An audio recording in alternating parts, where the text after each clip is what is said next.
You're drifting, somewhere between awake and dreaming. Your breath slows as the sound of soft wind curls through a forgotten countryside. The year is 1377, or maybe 1392. Honestly, the record-keeping back then was about as reliable as a pigeon's sense of direction. A golden mist floats over fields dotted with sheep who, like you, have zero plans for productivity. The sky is pale blue, brushed with feathery clouds, and a low, lichen-covered wall lazily outlines the edge of a grand estate. This is England, but not the England of sharp suits and train delays. This is the England of creaky castles, drafty hallways, and stews so bland it might qualify as medieval punishment. You hover gently outside a castle gate. It's not the fairy tale kind with spires and singing birds. No, this one's mostly square, gray, slightly slumped to one side, like it's also tired of standing. Ivy climbs its walls with the commitment of someone trying to sneak out of a family reunion. Inside, life stirs. You hear a rooster with terrible pitch trying to rally the morning. A cart will creaks on old stone. Somewhere, a servant mutters something unprintable about laundry. You're about to begin a day in the life of the English nobility. Except, you're not the noble. Sorry, you're not even the cook. You're you, invisible, gliding from room to room, watching everything unfold without lifting a finger. You probably won't make it through this day, but that's okay. We don't blame you. Life in a castle was less glamorous royalty and more hygiene-optional logistics nightmare. If you're new here, gently press that like button with the energy of a medieval monk copying one more Latin line. Subscribe if you're brave enough to come back next time. And do let us know in the comments where you're listening from, and what time you've chosen to fall asleep to 14th century bedpans. Now let's ease into tonight's journey. The castle wakes slowly. The walls are thick, keeping in the cold and keeping out, well, mostly the cold. Your first stop is the Great Hall, where the lord of the manor, a man with a beard that appears to predate his titles, is just now sitting up in bed. He slept under heavy wool blankets, surrounded by carved oak panels, depicting scenes of knightly valor and suspiciously identical-looking dragons. His wife, Lady Cecily, is already up. She's been awake since dawn, overseeing servants and trying not to trip on the rushes strewn across the floor. Rushes that, according to tradition, are changed seasonally. You try not to think too hard about that. The Great Hall is the heart of the castle. Massive wooden beams stretch overhead. Banners hang from the walls, each bearing the family's crest, a rooster, a shield, and something that may or may not be a spoon. There's no electricity, of course, so light pours in from narrow windows and flickers from hoof fires that never quite stop smoking. Here's your first major historical fact. Castles were not built for comfort. They were built to withstand siege, enforce authority, and accidentally encourage scoliosis through questionable furniture design. The chairs are high-backed and punishing. The beds are short, because sleeping fully reclined was seen as, well, suspiciously corpse-like. You wander through the hall, past a servant balancing a tray of barley bread and ale for breakfast. Yes, ale, because water could kill you faster than a French archer. A lesser-known cultural tidbit: people sometimes tucked herbs or dried flowers into their rushes to freshen the air. Think of it as medieval Febreze, only instead of spring meadow, it was more like lavender and underlying dread. Historians still debate whether nobles really enjoyed living in these stone fortresses, or if they just pretended to enjoy it because everyone else was still in mud huts.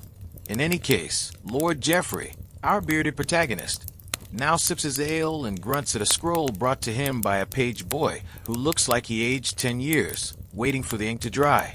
You follow him as he prepares for his morning audience. There are disputes to settle. Someone's pig wandered into the monastery garden again, and the monks are threatening divine wrath. Meanwhile, the steward is whispering about low grain supplies, and the lady of the castle is wondering whether the tapestry order from Flanders will arrive before her mother-in-law. Oh, and just to add some flair, the castle dog, a shaggy hound with more fleas than brain cells, keeps trying to steal everyone's bread. Welcome to your day. Welcome to their century. Let's walk to the kitchens next. It's nearly time for lunch. Not that anyone in here eats on your schedule. You step into the castle kitchens and are hit by a blast of heat, smoke, and mild panic. The room is cavernous, lit by firelight and the occasional window that probably hasn't opened since the Norman conquest. It smells like onions, wet stone, and vague regret. A spit turns slowly over the hearth, rotating a small, worried-looking bird. It was probably a pheasant once. Now it's dinner. The cook, a woman with biceps you could measure time against, barks orders at a nervous assistant peeling turnips like his future depends on it.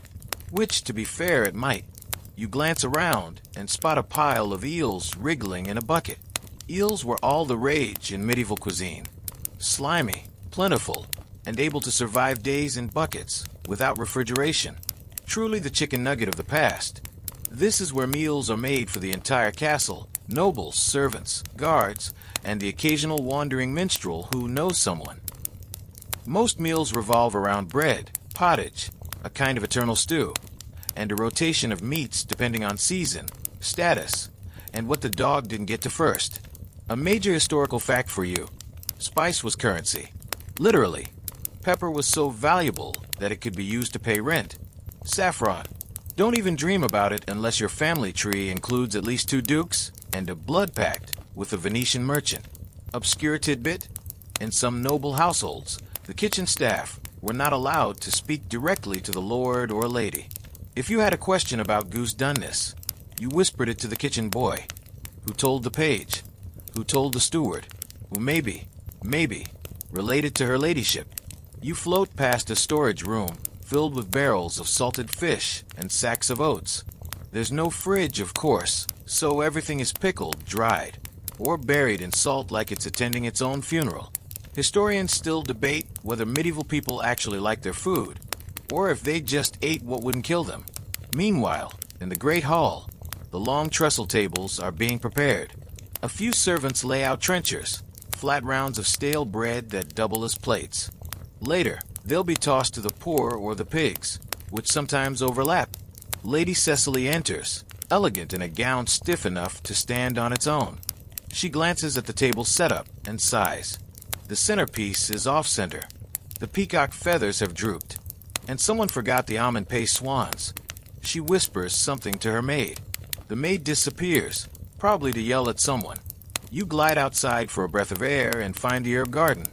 A rectangle of earth lined with sage, mint thyme, and several things only the healer dares touch. A young girl is plucking calendula petals with the solemnity of a tax collector. She hums a tune with no melody, just breath and repetition, the kind that sticks in your mind hours later. Just then a bell rings. It's time for the midday meal. People filter in, guards, clerics, a guest or two whose names no one remembers, but whose horses definitely ate half the barley stores. Everyone gathers at their places. Servants hover like shadows. The Lord raises a goblet, says something about blessings and kingship, and then gestures for the food to be brought in. And here it comes, boiled meat, roasted bird, pies filled with things that may or may not be entirely legal, and of course, the pottage, eternal, simmering, ever-changing, slightly terrifying. You drift near a group of young squires, trading stories. One claims he saw a ghost in the chapel tower. Another swears he found a secret tunnel to the wine cellar. A third is just trying to eat in peace. Someone passes around a bowl of custard that's mostly eggs, honey, and wishful thinking.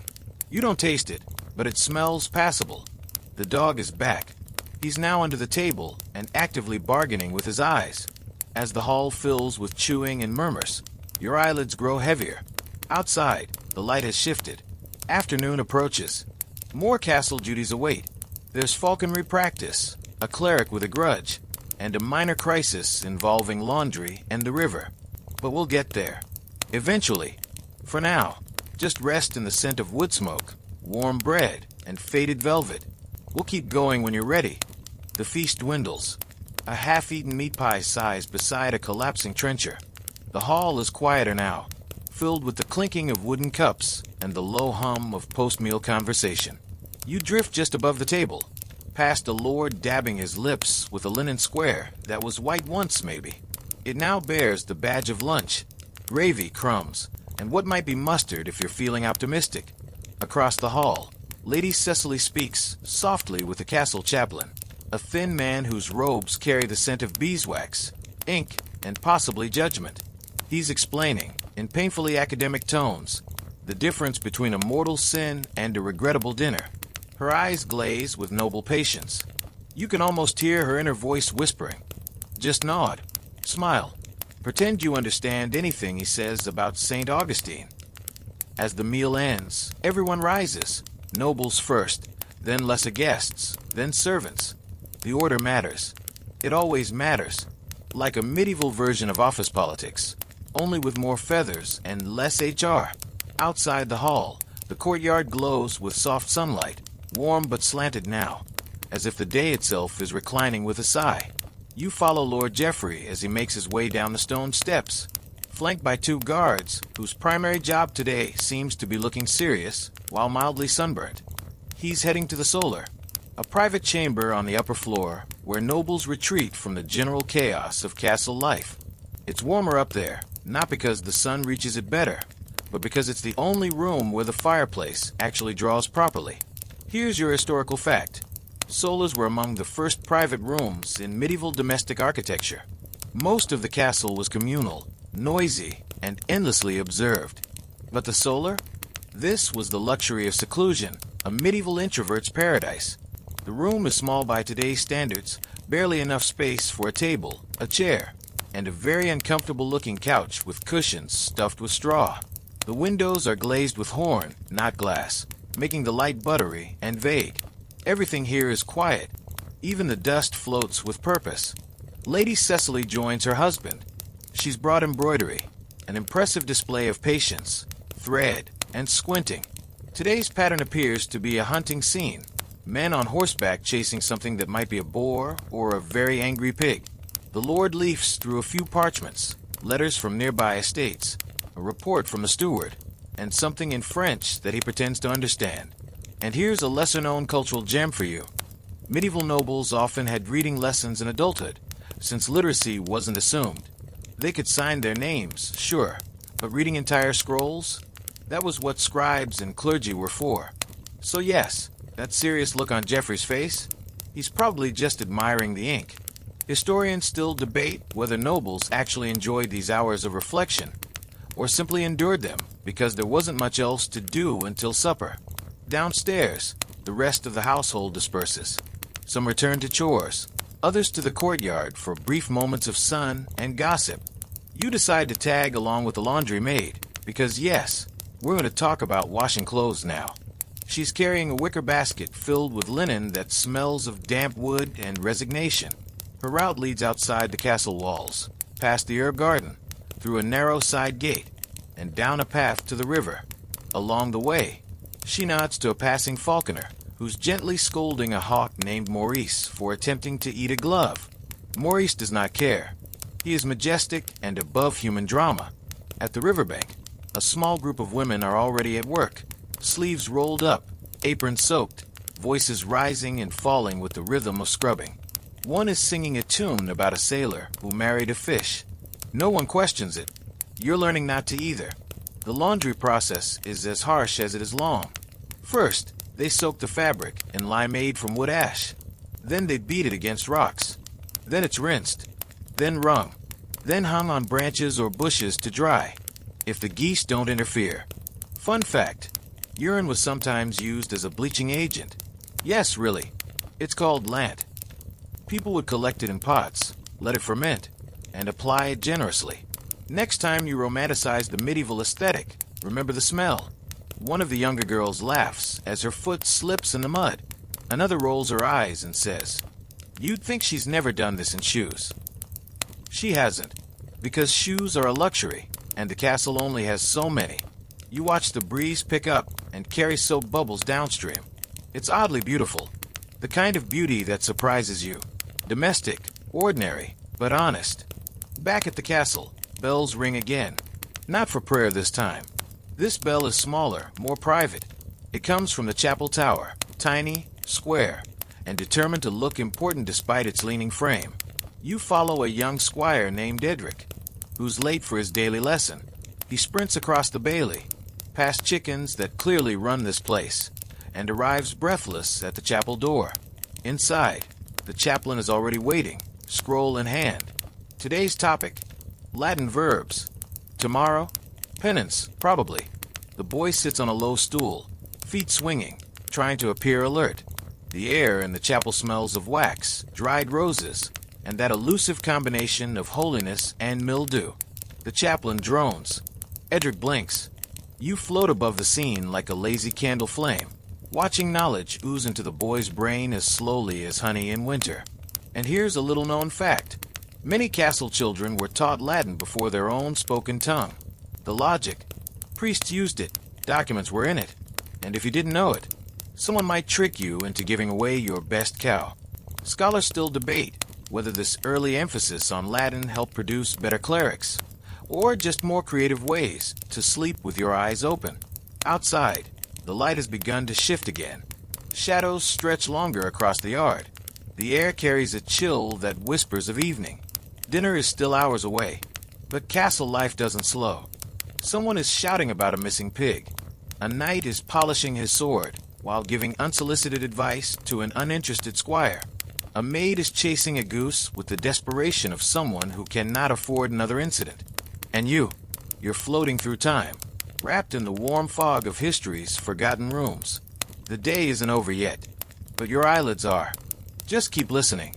We'll walk through the castle gardens next. They're quiet, overgrown, and probably hiding more secrets than anyone's willing to admit.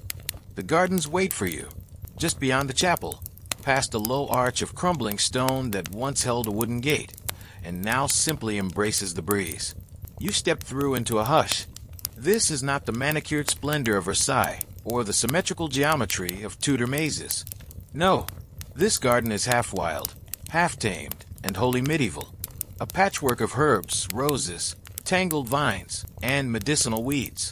Its beauty is accidental, like when you spill ink and discover you've made something vaguely poetic. The scent here is more layered than the kitchen stew. Damp earth, crushed mint, rose hips, and compost. The soil is dark and soft underfoot. Well, it would be, if you had feet. You don't, but you imagine it. You float just above the cobbled path, where snails leave sleepy trails, and a small cat naps in the sun, like it owns the estate. Which, in spirit, it probably does. Lady Cecily sometimes walks here in the afternoon, when she needs to think, without being asked what's for supper. She appears now, gliding in like a ghost in silk. She's accompanied by a maid and trailed, at a respectful distance, by a small dog with a bark far too big for its size. The dog is named Lionel, and Lionel is a menace. The ladies stop near the lavender patch. Lady Cecily bends slightly, an effort in her corseted state, and plucks a sprig. She presses it to her lips, then slides it into a pouch at her waist, where it will later perfume her linen, or maybe mask the scent of the rushes. Nobody talks about that part. A gardener passes by with a wheelbarrow full of weeds and opinions. His hat is mostly holes, and his boots are technically shoes held together by hope. He bows awkwardly, unsure if he should speak, and Lady Cecily nods in that noble way that says, "Yes, I see you. No, I don't wish to hear about your mole problem." A fun historical detail for your dreams tonight. Medieval gardens weren't just for looks. They were pharmacies, spice racks, and sometimes confessionals. Need feverfew for a headache? It's growing by the wall. Need a quiet place to sob after your goose was stolen? There's a bench under the hawthorn tree. Tucked in the far corner of this garden is a beehive, woven from straw, humming with activity, and giving exactly zero regard to human concerns. The honey from these bees is rare and used sparingly, not because of cost, but because it's an entire ordeal to retrieve without getting stung into next week. Lady Cecily turns toward the apple trees now. They lean slightly to one side, heavy with pale green fruit and memories. A few apples lie in the grass, blemished, bird-pecked, and beautiful in their imperfection. The maid picks one up, wipes it on her sleeve, and offers it to the lady, who smiles and declines.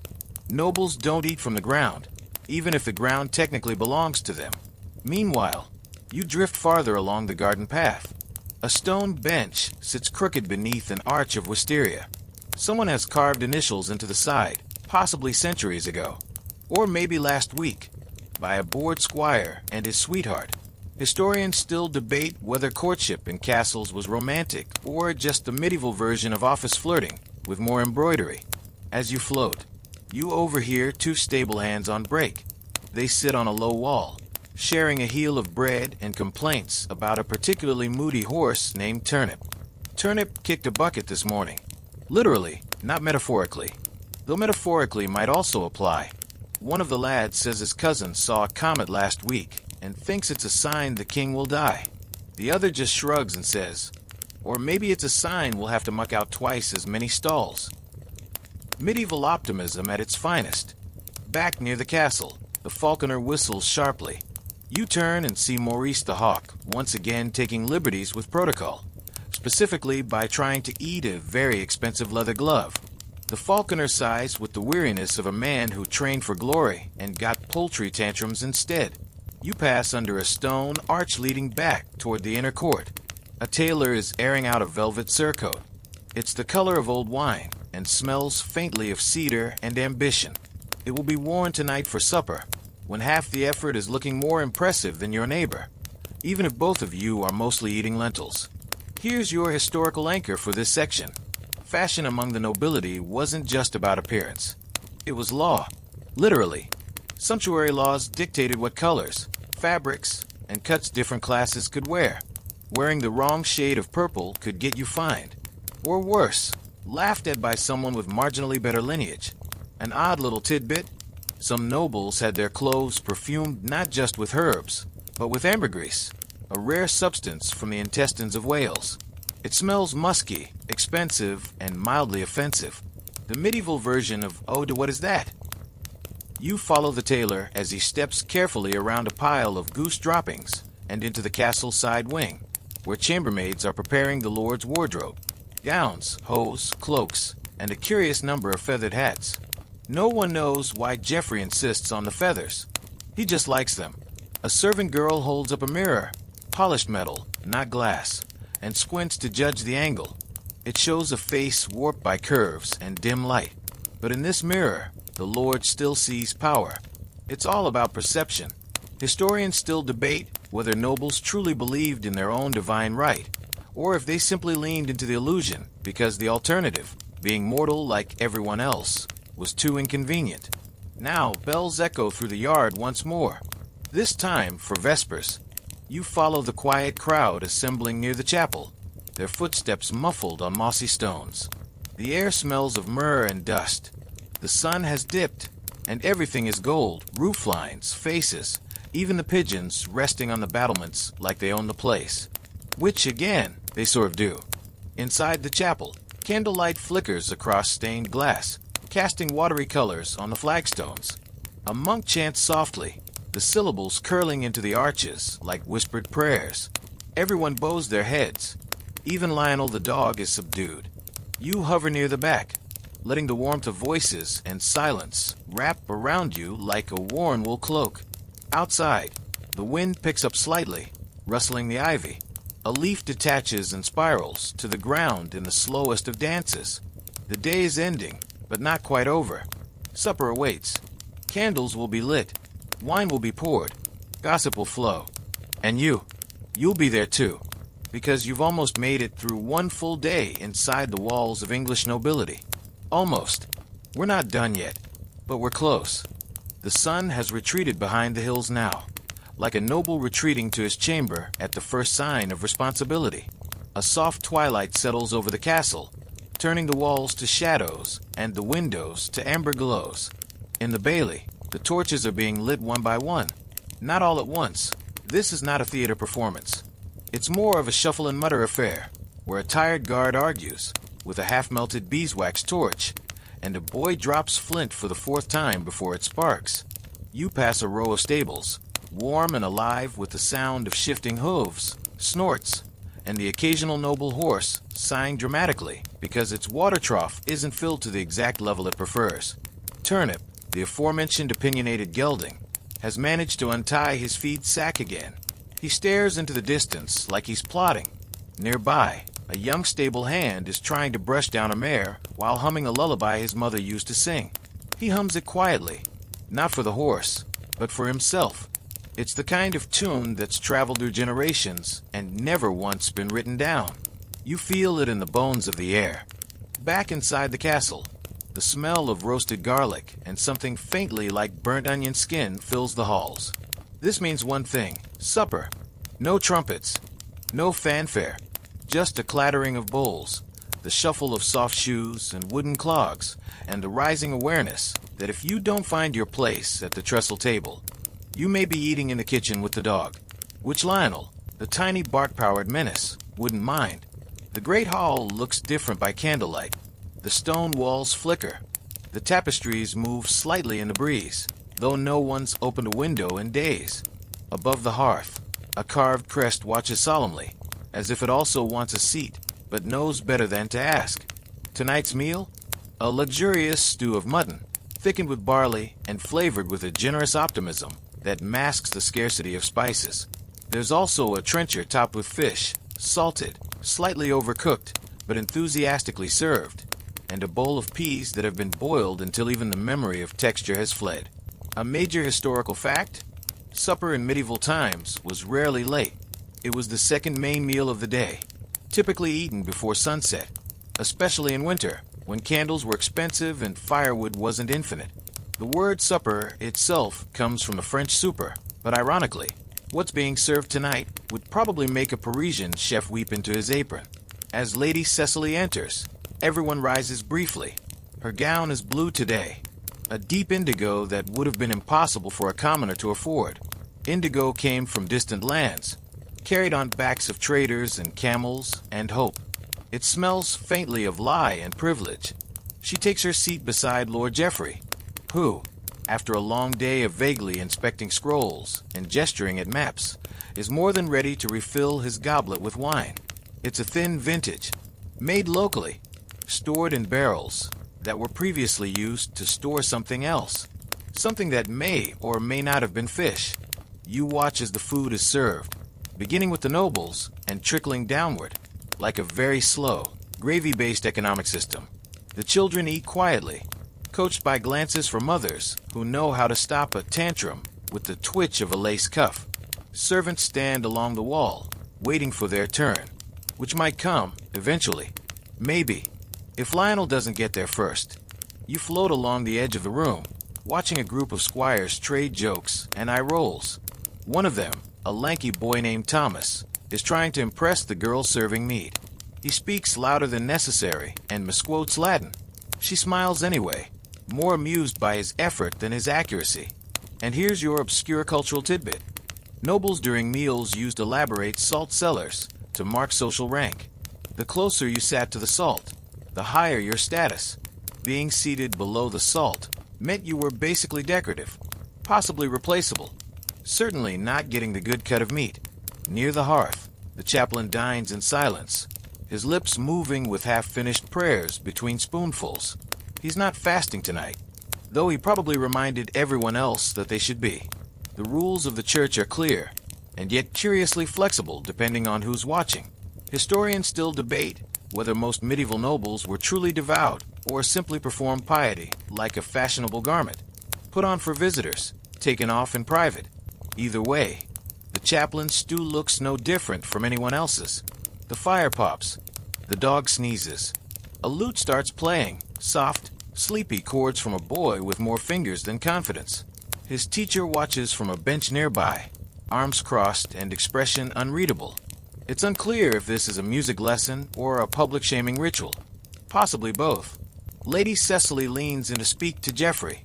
It's a quiet conversation, but you catch snippets. A parcel that arrived from York, a rumor about a cousin's failed hunt, and concern about the state of the linen supplies. You get the feeling that she's the one who keeps this castle spinning, not with orders, but with the invisible threads of awareness only a lady of the house can carry. As the meal winds down, wooden bowls are collected, breadcrumbs swept, wine spills ignored. Someone toasts the king, Edward, or Richard, or maybe Henry, depending on which year it really is. The toast is sincere, if a little slurred. You drift up toward the rafters now, where the air is thick with warmth, smoke, and the faintest smell of beeswax. This is a good perch. You can see the whole hall. The hierarchy, the rituals, the barely controlled chaos pretending to be order. Outside, the stars have begun to appear. Not the sharp glitter of modern city skies, but the deep, oceanic shimmer of a night untainted by electric light. The kind of night where constellations feel closer, stories seem more believable, and time stretches in the way it only can when there are no clocks to chase. Down below, people begin to disperse. Some to their chambers, some to duties, some to mischief. You follow a young servant girl as she carries a pitcher through the narrow, winding stairs toward the upper chambers. Her lamp casts shaky shadows on the stone, revealing the writing of centuries, scratches, initials, small drawings made by hands long gone. One shows a knight. Another, curiously, shows a duck wearing a crown. In one small chamber, a nobleman's son is already asleep, mouth open, arms tangled in blankets, dreaming of battle or bread, or both. In another, a lady braids her hair by firelight, whispering a prayer to a saint whose name she can't quite remember. And in the servants' quarters, tucked in a corner under the beams, 3 girls share a mattress stuffed with straw, laughing about nothing in particular until the laughter fades and the breathing evens out. You hover in the stillness. This castle may look cold from the outside, but inside, it's alive with breath and heat and story.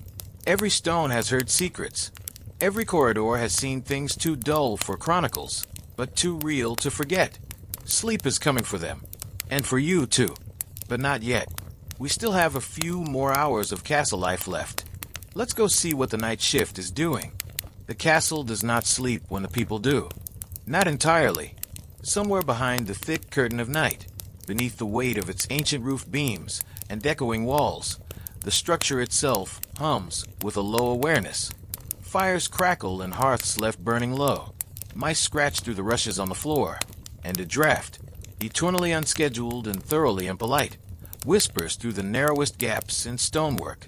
You descend now, down the same winding servant stair that the girl with the pitcher just climbed. The walls close in slightly, the ceiling drops low, and the air shifts from roasted meat and candle smoke to something more mineral and forgotten. You are entering the underbelly of the castle, below the kitchens, beneath the stairs, deeper than most nobles ever dared to look. Welcome to the night shift. In the scullery, 2 servants scrub pots blackened by fire and thickened with stubborn grease. They do not speak, not because of discipline, but because after 12 hours of orders, noise, and being bumped by elbows and trays, silence is the only gift they can afford. The older one moves like she's made of rope and rhythm. Every scrub, rinse, stack, and sigh is a dance she's done 1,000 times. The younger one still winces each time water sloshes over her sleeves. That won't last. Eventually, your arms become part of the basin. The only light comes from a low-hanging lantern and the occasional flicker of a stray coal from the hearth nearby. The stones here are damp, permanently. If you touch them, they'd feel like the inside of an old cave, or a sponge with secrets. Here's your historical fact for the night. Many castles were built with complex subterranean systems, not just for storage but for movement. Servants traveled these back corridors to avoid cluttering noble walkways. You didn't see them, because you weren't meant to. In the next room over, the castle's baker has just begun his shift. Yes, at this hour. Bread waits for no one. The bakery is a vaulted stone room with a wide, gaping oven that looks vaguely like a dragon's mouth. Coals glow within.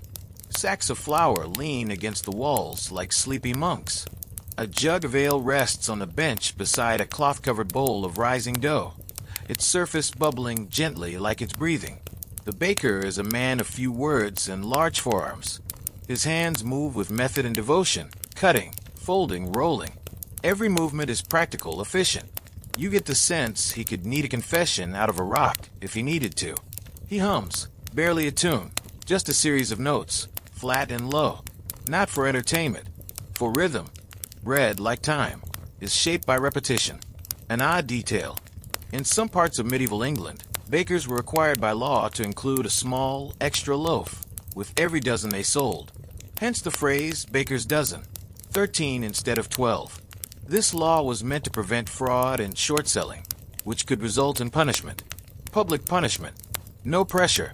A cat slinks through the bakery now, tail high, eyes gleaming. It doesn't meow. It just glances at the baker, at you, and at the rising dough, as though passing judgment on all three. Outside, the courtyard is nearly empty, save for a lone watchman pacing the battlements with a lantern and a cough. He's wrapped in 3 layers of wool, a leather jerkin, and still complains of cold in his bones. He passes the time by muttering complaints into the wind. No one hears them, except maybe the pigeons, who have claimed the north turret as their council chamber. You float beside him for a moment, just long enough to hear him recite a prayer, not because he's devout, but because it's something to do, something to keep the dark at bay. Below, at the gates, the portcullis is down and the drawbridge raised. The moat reflects the stars in long, wobbly lines. The frogs are silent tonight. Even they know when the moon means business. Now you drift to the chamber of the steward, perhaps the least appreciated, most indispensable man in the castle. He sleeps in a small room off the side of the buttery, on a mattress stuffed with straw and accounting worries. A single candle still burns beside his bed. Scrolls lie in neat stacks on the table. Grain inventories, livestock tallies, household rosters, lists of what went missing from the pantry and who may or may not be responsible. He doesn't sleep easily. His dreams are full of numbers, and his shoulders are curved not from age, but from carrying a household's worth of logistics on a spine that never asked for that kind of workload. Historians still debate whether stewards were considered equals to noblemen in practice, or just highly educated scapegoats when taxes fell short. Elsewhere, in the castle chapel, a single figure kneels before the altar. The chaplain is awake again, whispering prayers into the vast silence. He does this every night, not out of fear, not out of piety, but because this is where he finds stillness, the only room in the entire castle that expects nothing from him in return. The stained glass windows, invisible by day, now look like eyes in the dark, watching, not menacing, just ancient, tired, patient. You hover near the nave, where dust dances in the air like mist. The incense is burned low. The candles flicker like old secrets. And somewhere in the corner, behind the font, a spider rebuilds a web for the 3rd time this week. Persistence is its own kind of holiness. You drift through a narrow window and back outside, into the stillness of the castle yard. It's deeper night now. The sky is black velvet stitched with silver. The wind has dropped, but the cold remains. You hear nothing but breath, soft, human breath from the windows above, where the noble family sleeps, dreams, and forgets. Up in the solar, Lady Cecily has finally let her hair down, thick braids now loose around her shoulders. She sits beside the hearth, brushing them with methodical care. The firelight reflects in her eyes. She is not young, not old. She is a woman shaped by years of waiting, listening, calculating. She looks like someone who knows the names of every servant and how much sugar is left in the pantry. Both are valuable forms of power. She is not afraid of the dark. Nor are you. Not here.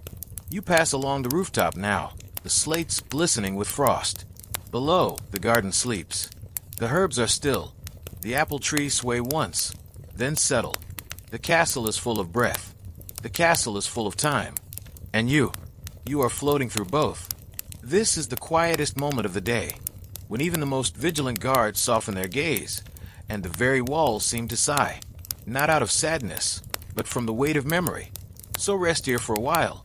We're not done yet, but for now, let the darkness be gentle, and the wind be still. Soon, the sun will return, and with it, the chaos. But tonight, the castle keeps your place. Dawn comes slowly to the castle, not with trumpets or pageantry, but with a quiet, creeping light that begins as a soft blush along the horizon. It seeps gently through the mist, touches the highest battlements first, and then spills downward like melted candle wax over the worn stone and weathered slate. You're there before the sun, hovering just above the east tower. A lone pigeon, still asleep, tucks its beak beneath a wing, uninterested in celestial phenomena. The castle, too, resists the call to wake. It groans, it stretches. It turns its face deeper into the pillow of dreams. It would rather not begin again, but the world, ever rude, insists. From the west windows, you hear it first. the scrape of iron hinges, the muffled cough of a servant already up and regretting it. Someone stirs the embers in the kitchen hearth.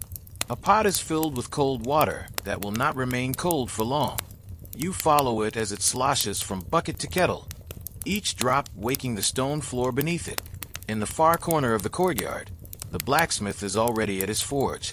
Yes, at this hour. He says it's because iron sleeps best before heat. But really, it's because he enjoys the silence, the way it bends around the sound of his hammer striking metal. He works with the rhythm of someone who's done this so long his arms no longer ask for permission. Sparks fly like tiny stars being born and dying in the space of a breath. A historical note for your dreams. In the medieval castle ecosystem, the blacksmith was indispensable, not just for horseshoes, but for hinges, locks, cooking tools, armor, nails, and roughly 87 things no one else knew how to fix. He was part artisan, part alchemist, and part miracle worker, though never paid like one. And here's your obscure tidbit. Many smiths believed that iron held spiritual energy. Some whispered prayers before working it. Others swore certain metals resisted being forged, as if carrying the memories of their previous life, perhaps as a sword, perhaps as a cauldron. There were no atheists at the forge. You float near his shoulder for a moment, watching him shape a rod into a hook. He doesn't notice you, but the cat from the bakery does. She perches in the doorway, eyes narrowed, tail twitching, deciding whether the fire or the rats are worth her time today. Elsewhere, the castle is beginning to stir. In the servants' quarters, a bell rings once, low, heavy, and designed to be heard through dreams. A few groans, a muffled curse, and then the slow shuffle of feet on stone. Someone knocks over a pitcher. Someone else steps in it. No one apologizes. Morning has no patience. You follow a kitchen girl named Ellen as she tightens the strings on her apron and begins the breakfast ritual. She's 15, maybe 16, and has known no other life but this one. She moves like a candle, quietly, steadily, and occasionally flickering when the wind pushes too hard. Today, she is in charge of eggs, which would be simple if the chickens were in the mood. They are not. They are, as she mutters bitterly, ungrateful feathered lumps. Still, she collects what she can. 3 eggs. 1 cracked. 2 warm. She cradles them in her skirt like treasure. On the way back, she steps around the pigsty, where 2 pigs are having what appears to be a loud marital dispute. The day's first meal begins not with noble toasts or golden goblets, but with porridge. Just porridge. Brown, unseasoned, and about as inspiring as a damp wool sock. But it's hot, and it fills the belly, which, in castle life, is a small miracle. You glide through the great hall as bowls are handed out. The nobles won't eat yet, not for another hour, but the lower ranks are already spoon-deep in survival. Thomas, the lanky squire, slurps his porridge and tells a sleepy stable boy that he dreamt of a dragon last night. The stable boy, not looking up, says it was probably just a stew. They both laugh, slow, slanted laughs still stuck in their dreams. Lady Cecily enters the chapel earlier than usual this morning. She walks alone, the hem of her gown just barely brushing the steps. Her hair is pinned tightly today, her face unreadable. She kneels at the altar, eyes closed, lips moving with the slow rhythm of someone asking questions she's too tired to phrase aloud. The chaplain watches from a respectful distance. He doesn't interrupt, not because he's wise, but because even priests know when to stay out of a woman's quiet storm. Back in the kitchens, the fire roars hotter now. The day's bread rises, stew simmers again. It's never truly off duty, and someone is plucking a duck with an expression of mild horror. Feathers float through the air like tiny accusations. Now here comes a moment. In the courtyard, a rider appears. He's muddy, wind-blown, and dressed in the colors of a neighboring lord. His horse stumbles and with foam at the mouth, and his saddle askew. Everyone stops, briefly, because a lone rider means news, and news means change. The steward, who hasn't had proper sleep in 3 days, is summoned. He emerges blinking, scroll still in hand, hair refusing to cooperate with the wind. The message is delivered in a hushed exchange near the well. We don't hear the words. Not yet, but the steward's face shifts. Slightly. He turns, mutters a thank you to the rider, and heads toward the solar. A servant is dispatched. Lord Geoffrey will want to know. And soon. So will Lady Cecily. You follow the steward up the stairs, slow, measured, carrying the message like a stone under his tongue. Historians still debate whether castle life was truly peaceful in these in-between years, or simply calm in the way a rope is calm before it's pulled taut. You hover at the solar door. Knock. Enter. Lord Geoffrey, already half-dressed and full of complaints about his knee, gestures lazily. The steward bows, speaks, and hands over the scroll. The Lord's eyes move over the words. His brow furrows. He reads again, then looks up. Call the council, he says, in a voice that's quiet but absolute. Just like that, the mood of the morning shifts. Not with panic, not with shouting, but with the subtle, sinking awareness that something beyond the walls is stirring. Something that might require taxes, or soldiers, or letters sealed in wax and regret. Outside, the castle keeps breathing. The pigeons still bicker. The pigs still sulk. But beneath it all, the foundation trembles, just slightly, with the knowledge that news has arrived, and news never travels without baggage. You float upward now, toward the highest tower, where the view stretches for miles. The fields below are wet with dew. The forest beyond is still. But there, on the distant road, dust. The kind kicked up by hooves. The castle is awake now. The day has begun. And nothing, not even the comforting hum of bread and brass, can stop what rides in with the wind. But don't worry. We'll walk with them. You're part of the castle now, too. And there's still time to see how this day unfolds. You remain at the highest tower as the sun climbs, gentle but insistent, laying soft golden fingers across rooftops and stone lintels, revealing what the night had tucked away. The castle stretches in the light like an old cat, reluctant, slow, but ultimately compliant. Below, the dust on the horizon grows thicker. More riders.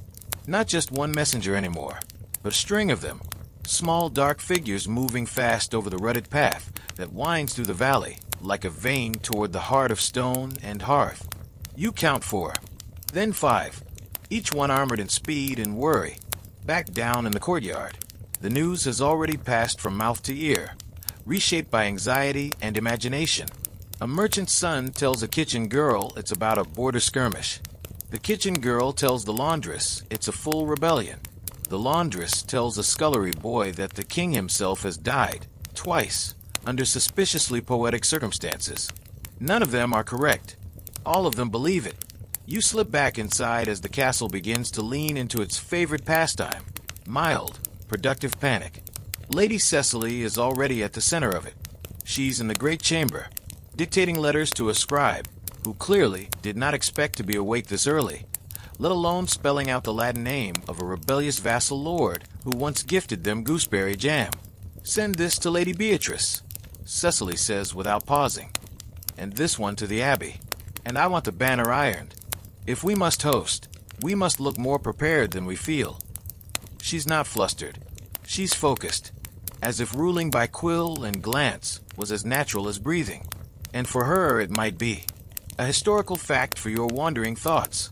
Noble women often manage the political and logistical affairs of their households in their husband's absence or incompetence, while the history books may dwell on kings and crusades.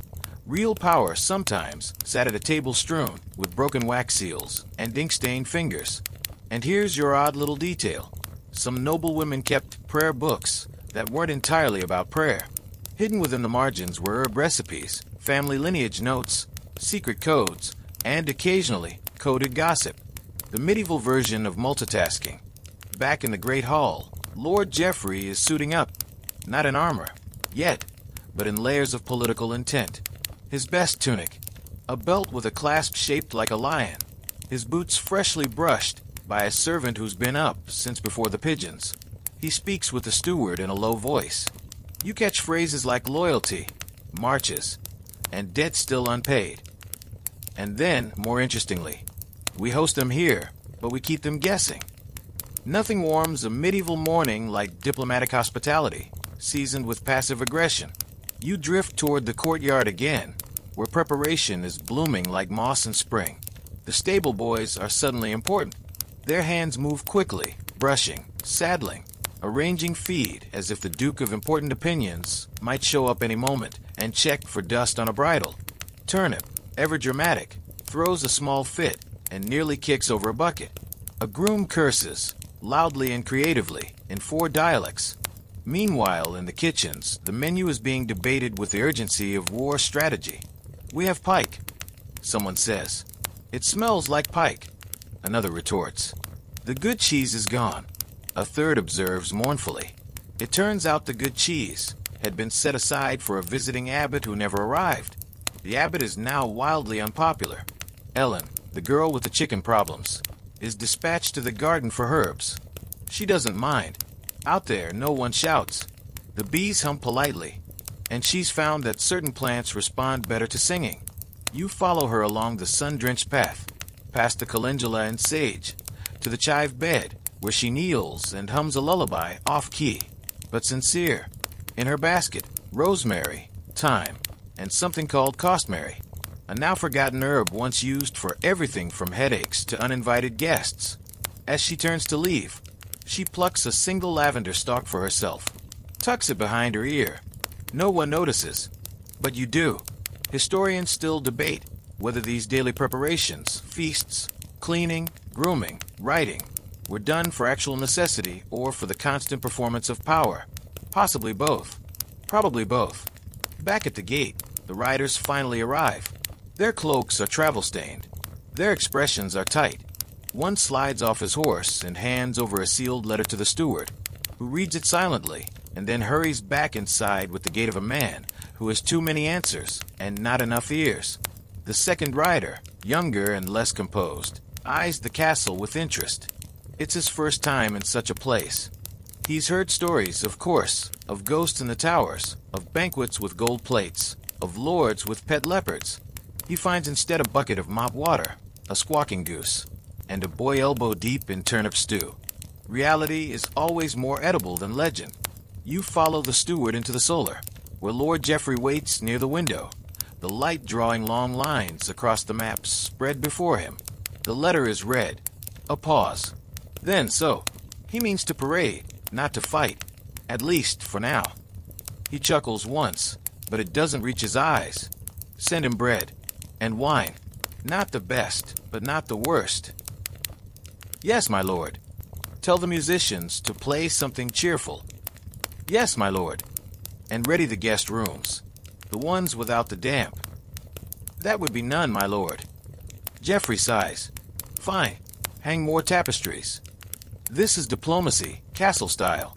Later, as the sun moves higher, banners are raised above the battlements, bright cloth snapping in the wind, red and gold, blue and silver.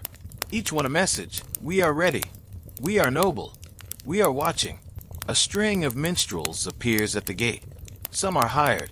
Some just follow wherever meals are hot and coin might appear.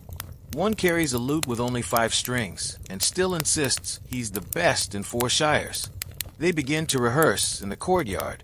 A song about a knight and a mermaid, or a goose. The lyrics are evolving. Meanwhile, Lady Cecily oversees the placement of benches, the polishing of goblets, and the arrangement of flowers in the great hall. She replaces a wilted rose with a sprig of rosemary, which is cheaper and lasts longer. Like many things in life, up in the corner gallery, you spot the chaplain writing in his own ledger. He's trying to track which saints might offer protection from deceit. He narrows it down to 3, crosses one out, and then adds another with a question mark. Outside, guests begin to arrive. Riders in fine cloaks, ladies in too thin shoes, children who gawk at the towers like they've entered a myth. Servants scramble to meet them, and the castle buzzes like a kicked hive, polite on the outside, slightly frantic underneath. And you hover just above the chandeliers in the great hall, watching the pageantry unfold. Each gesture, each greeting, each false smile stitched like embroidery into the fabric of nobility. This is not war, but it is something close. It is the quiet blade of diplomacy, the chessboard of power played with bread and wine instead of blood. But the day isn't done yet, because dinner is coming. And as you've learned by now, dinner in this castle is rarely just a meal. So rest here a moment.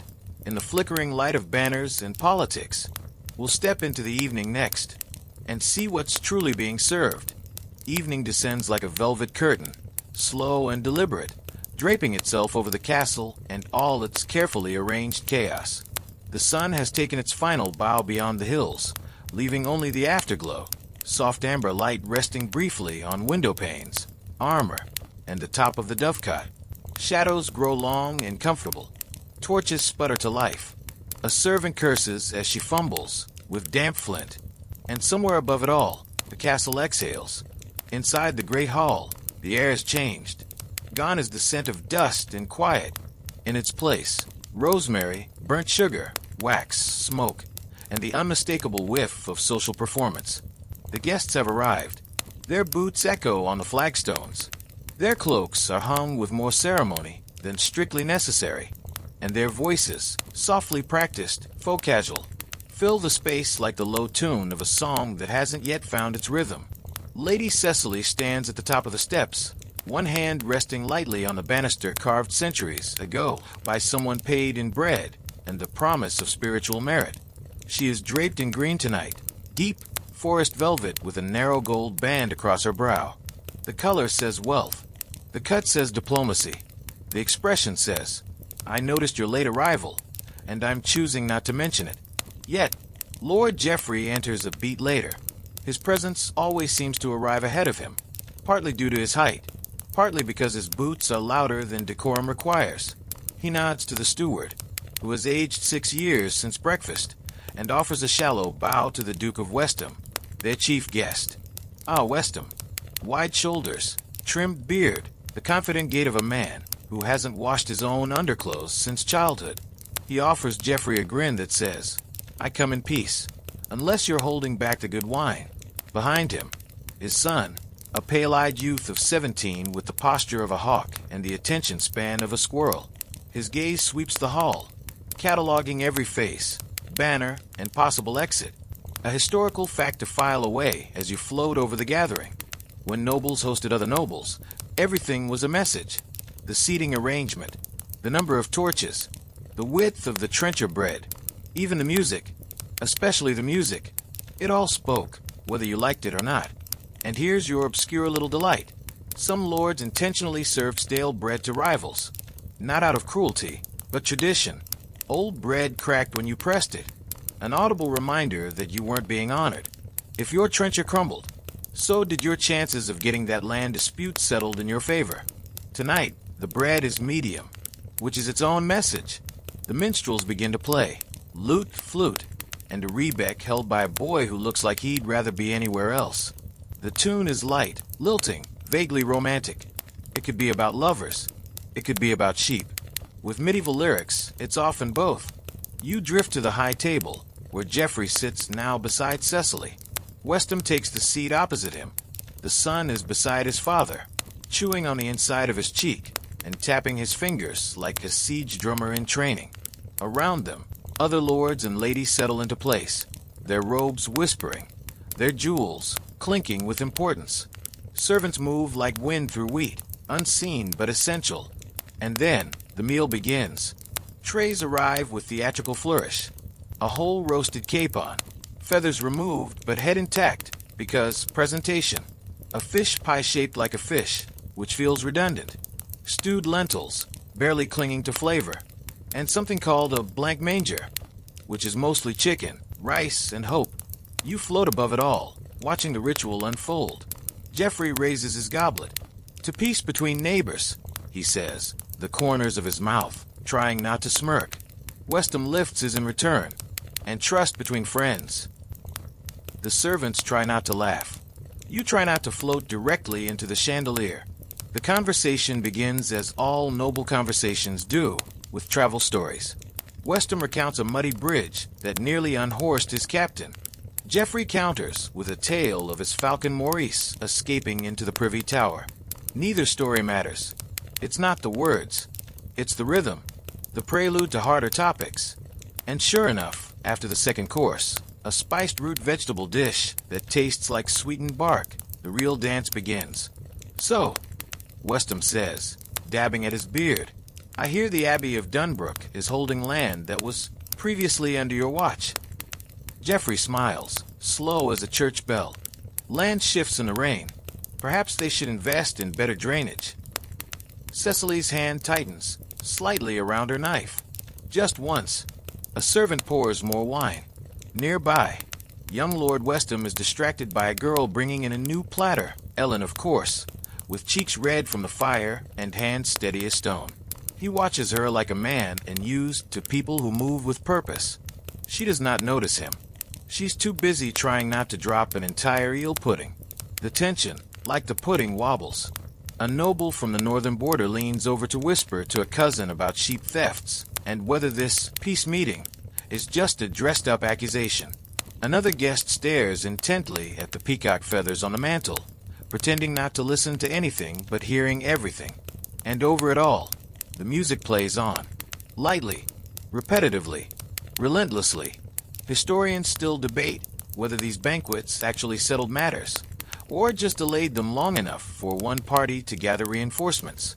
Back in the kitchens, the stew pot boils again. Leftovers are being sorted. Bread ends are stashed for the poor, though some may go to the pigs if the steward isn't looking. A maid leans against the wall for just a moment, rubbing her feet and whispering to herself. 3 more hours, then sleep, unless the lady wants rose water. Her shift is long, her patience longer. Meanwhile, up in the minstrel's gallery, the musicians trade looks. Now one mouths, the lute player nods, and suddenly the melody shifts. A ballad, an old one, about a love affair between a knight and a widow with 3 goats. It shouldn't work, but it does. Half the hall hums along. Even Geoffrey taps his fingers, once, twice, then stops, remembering he's in the middle of brinksmanship with someone who once tried to outbid him on barrels of Bordeaux. Westham laughs, loudly, almost genuinely. Geoffrey smiles back, and in that one moment, one softened, flickering moment, peace looks possible. You float near the rafters now, where shadows hide and dust gathers in ancestral silence. The firelight below casts everything in amber. The silver goblets, the glint of a sword at a noble's hip, the curve of a smile that means nothing or everything. This is diplomacy at its finest, at its most exhausting, at its most human. You've seen it now, beneath the banners, beyond the goblets. Power not as iron and flame, but as a glance, a pause, a bowl of soup shared with a wary guest. The banquet continues, but your attention drifts upward, toward the windows, where the moon has begun to rise, high and pale, pulling the night toward itself. Dinner is not quite done, and neither is the story. But this is a hinge in the tale, where alliances bend, where eyes linger too long, where bread tells the truth. So rest your gaze for now. We'll follow the guests back to their chambers next, and see what secrets sleep never quite silences. The feast lingers on, but the tension has loosened its belt. The dishes have grown smaller, the goblets heavier. Laughter now echoes in brief bursts from the lower tables, less strategic, more spirited. Somewhere in the corner, a noble has begun recounting an embellished hunting story involving a boar, a tree, and the loss of his trousers.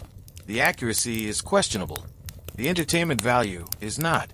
Above it all, you drift quietly like the last curl of steam from a wine jug. The hall is glowing now, torches flaring gently along the walls, the hearth pulsing with amber light, and shadows dancing like lazy ghosts on the old stone floor. The musicians have shifted tunes again, slower now, softer, a lullaby dressed up as a noble air. Lady Cecily excuses herself first, as is proper. She rises, composed and warm, her smile still firm in place. She nods to her guests, her gown rustling like wind through dry leaves.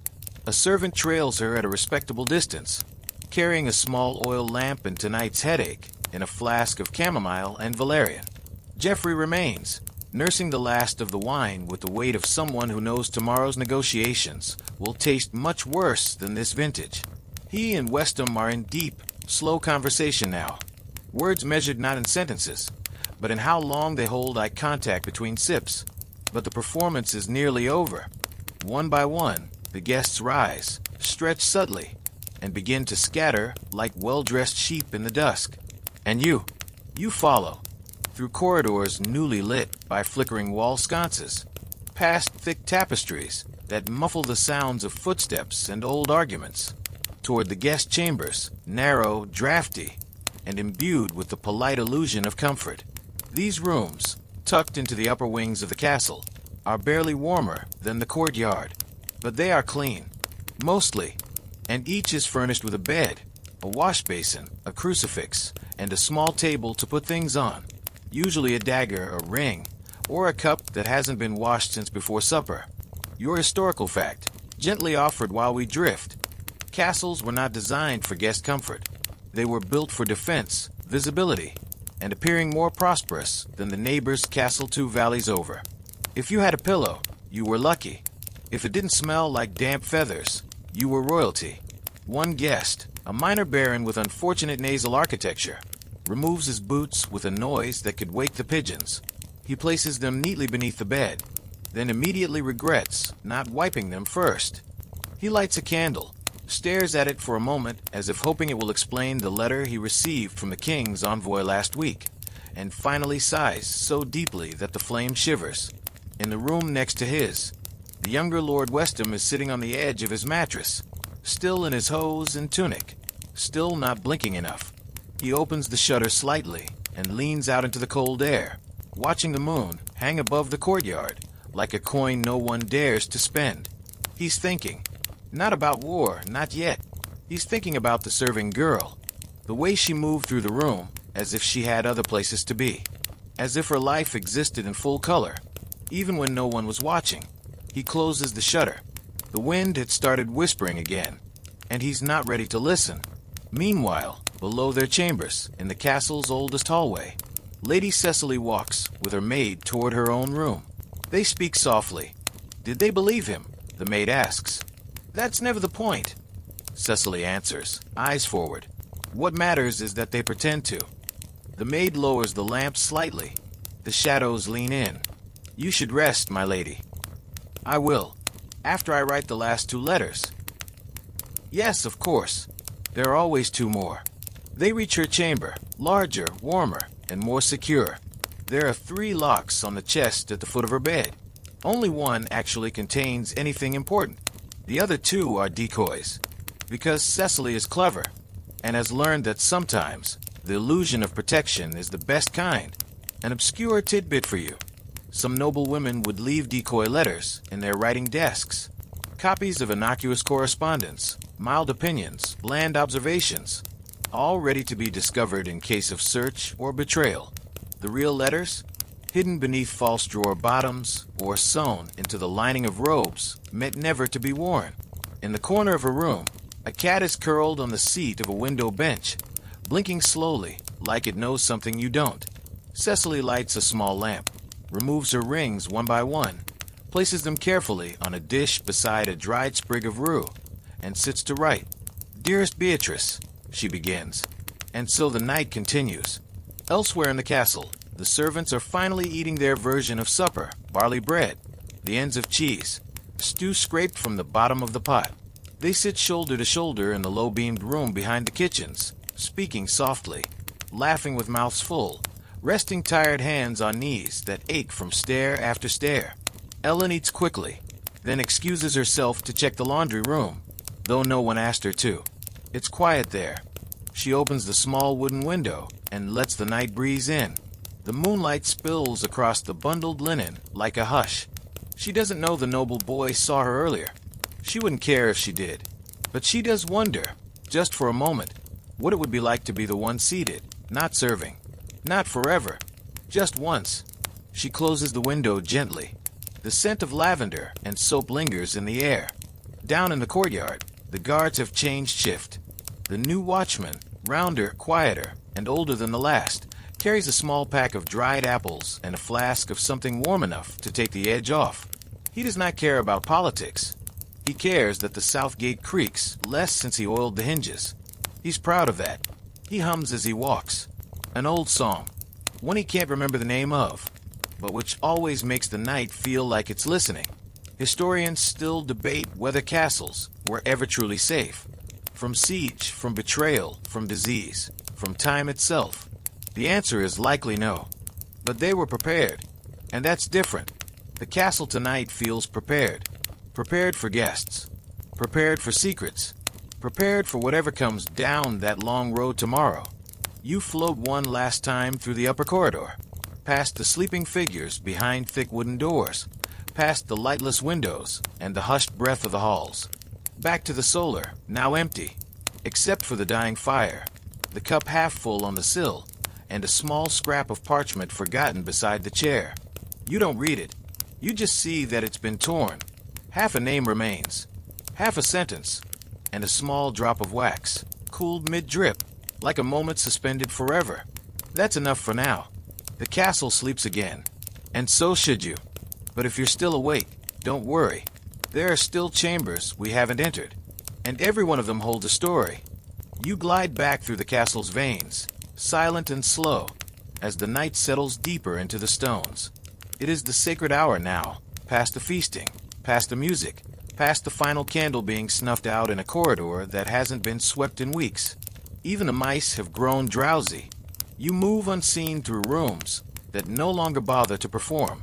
The castle is at its most honest when it thinks no one is watching. Let's descend, shall we?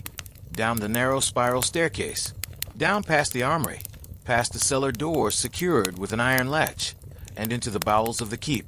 You've been above with the noble tongues, where words are polished like silver. Now you will see what lies beneath their polish. The raw, the dull, the necessary. We're heading to the undercroft.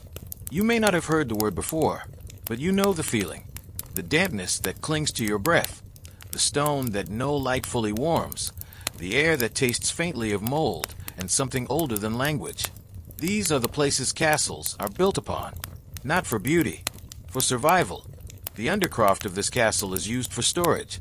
Barrels of salted meat, sacks of barley, crates of dried fish stacked with the optimism that this winter might not be as cruel as the last. Each barrel bears the steward's mark, scratched with dull iron into the wood, surrounded by chalk smudges from previous counts.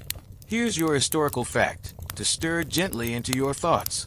Castles often relied on meticulous rationing systems, especially during siege or long winters. A well-run undercroft meant the difference between endurance and quiet despair. Spoiled meat could be fatal. Short grain meant weak bread and weak morale. A boy of about 12 is down here tonight. Thomas, the same squire who misquoted Latin and insulted a turnip yesterday. He's been sent to fetch a flask of honeyed wine for one of the guests, but he's taken a small detour. Part curiosity, part hunger. He lifts the lid on a barrel, sniffs, makes a face like someone discovering that pickled herring is not a metaphor. Then he laughs. Quietly. Alone. The sound bounces off the stone and returns to him softened. In the far corner, covered in an old cloth, is a harp. Not a fancy one. Just plain wood, simple strings. Belonged to a cook's sister or a forgotten minstrel. It was tucked away years ago when its final note cracked during Lent. Thomas plucks one string. It hums. Then he hears footsteps above and bolts like a deer who's remembered it forgot its chores. Back up the stairs. Back into the upper world. The flask of wine still warm from its resting spot. Clutched in both, hands like it might escape if insulted. Now let us visit another wing. Less traveled, but no less important. The infirmary. Most castles didn't have one officially. Not in the modern sense. But there was always a space. A small chamber. Or a warm nook near the kitchen hearth, where wounds were bandaged, bones reset, fever sweat out. Tonight, that room is lit by a single candle and smells strongly of vinegar and thyme. The healer is a woman in her 40s, though she looks older, or perhaps younger. It depends which side of the candlelight you see her from. Her hands are cracked but steady, her eyes sharp enough to stitch your soul back together if she had the thread. She's tending to a guard with a gash on his forearm, courtesy of a horse who disagreed with his grooming techniques. He winces, she doesn't. Hold still, she says, like a mother and a god at once. He does. Near the shelves, bundles of dried herbs, stoppered jars filled with mysterious contents, some labeled in Latin, others in symbols she understands better than anyone else in the castle. There's a paste of mustard seed and vinegar for swelling, crushed betony for headaches, ground willow bark for the kind of pain that doesn't show on skin. Here's your obscure cultural tidbit. Healers often walked a strange line in medieval life. Respected, but never entirely trusted. Too much knowledge of the body made people nervous. Some were accused of witchcraft. Others became saints. Sometimes, both happened before the same century ended. She finishes wrapping the wound. He thanks her. She grunts, gestures toward the door. He leaves. Alone again, she leans over the table and begins mixing a tonic for Lady Cecily. Something to help her sleep. The lady won't ask for it. She never does. But the healer always sends it anyway. Just in case the thoughts won't quiet tonight. Just in case the dreams insist on returning. You float upward, past the staircase now dim, through the winding corridor where a tapestry stirs, as if it breathed. You return, just briefly, to the gallery above the great hall. All the light is gone. The long tables bare. The air still holds traces of wine, ash, and too many conversations. Then a sound. Small, delicate, a whisper, or perhaps a sob. You drift toward it. A maid, young, red-eyed, face pressed to the wall behind the screen near the kitchen, is crying, softly, trying not to wake the mice, let alone anyone human. You don't know why. Maybe no one will. She's lost something, or someone, or herself, just for a night. She bites her sleeve and exhales until the tears run dry. Then she wipes her face, stands, and returns to her duties, because that is what the castle demands. You hover in the stillness she leaves behind. You're starting to understand, aren't you? This place, this fortress, it is not just stone and banners. It is breath and aching feet, and secrets buried deeper than the foundations. It is life, made up of small moments, a stolen string of music, a hidden sob, the quiet strength of a healer's hands, the laughter of a boy in the dark, the glance of a lord, the silence of a lady, the scraped knees of a tired servant. Historians still debate whether castles were truly the heart of medieval life, or just the bones around which everything else was forced to shape itself. But you've seen it now. You've walked its halls, heard its breath, felt its heartbeat. It's not a monument. It's a mosaic, one tile at a time. So let's rest here a while longer, in the hush between echoes. Let the fire in the hearth gutter just a little. Let the wind at the slit window sing one more note. And when we're ready, we'll climb again, to the towers, to the rooms above. Because someone in the castle is not yet asleep, and dreams, like letters, have begun to wander. You rise again, upward through the belly of the castle, where the stone walls have grown quiet once more, past the kitchens that now only murmur with embers, past the guardrooms where boots rest beside swords and snores duel with creaking rafters, past the chapel where candle wax has dried into soft golden ridges along the altar cloth. The hour has turned, not midnight, but something quieter. That strange, in-between hour when the world seems to hold its breath. No bells ring now. No fire roars. Even the wind in the tower seems to walk on tiptoe. And yet not all sleep. Not everyone dreams with eyes shut. Let's climb higher. Above the great hall. Above the solar. Above even the guest chambers and the cold stone garrets where servants sometimes sneak for a moment's solitude. To the highest habitable point of the keep. To the watchtower room. It's small. Not much more than a circle of stone. A narrow fireplace. And a single high window slit barely wide enough to let the moon inside. And yet it's occupied. By him, the young Lord Westham, still dressed, save for his cloak, still wide-eyed, as though sleep is a foreign language he never learned to speak. He leans against the stone ledge of the window, staring out toward the horizon, a horizon he cannot see, but imagines anyway. You float near him now, closer than you've been all night. His jaw is tight, his hands clenched around nothing. He is not thinking of dinner or diplomacy.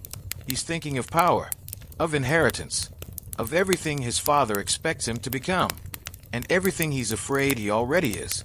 You see, he's been sent here not just to accompany, but to observe, to measure, to judge, and perhaps, though it remains unwritten, to betray. That's what nobility is sometimes made of. Choices so heavy, you carry them before you ever make them. He pulls a letter from the inside of his doublet, reads it again. You can see only one line. When the moment comes, choose the fire that burns slowest. No name, no seal. Historians still debate whether such alliances between lords were strengthened by genuine loyalty, or if they were held together by letters like these, cryptic and cruel, designed to twist men before swords ever did. He sighs and folds the letter again, slips it back into his tunic. He hears something then, a noise behind the tapestry. It might have been a rat, or the wind, or the memory of something he regrets. He doesn't move, just stares harder out into the dark. And you drift through the narrow corridor beyond his door, into the hallway where, at the other end, light spills faintly under a crack at the base of a door. Lady Cecily's chamber, still lit. You move closer, slow and reverent, as if the very air here demands it. Inside she is writing. Still, the desk is scattered with wax-sealed scrolls, half-spent candles, dried rose petals, and a carved wooden box that hasn't been opened since midsummer. Her inkpot is low, her patience lower. She writes not with flourish, but with force. Each line a decision, each curve of her quill a strategy.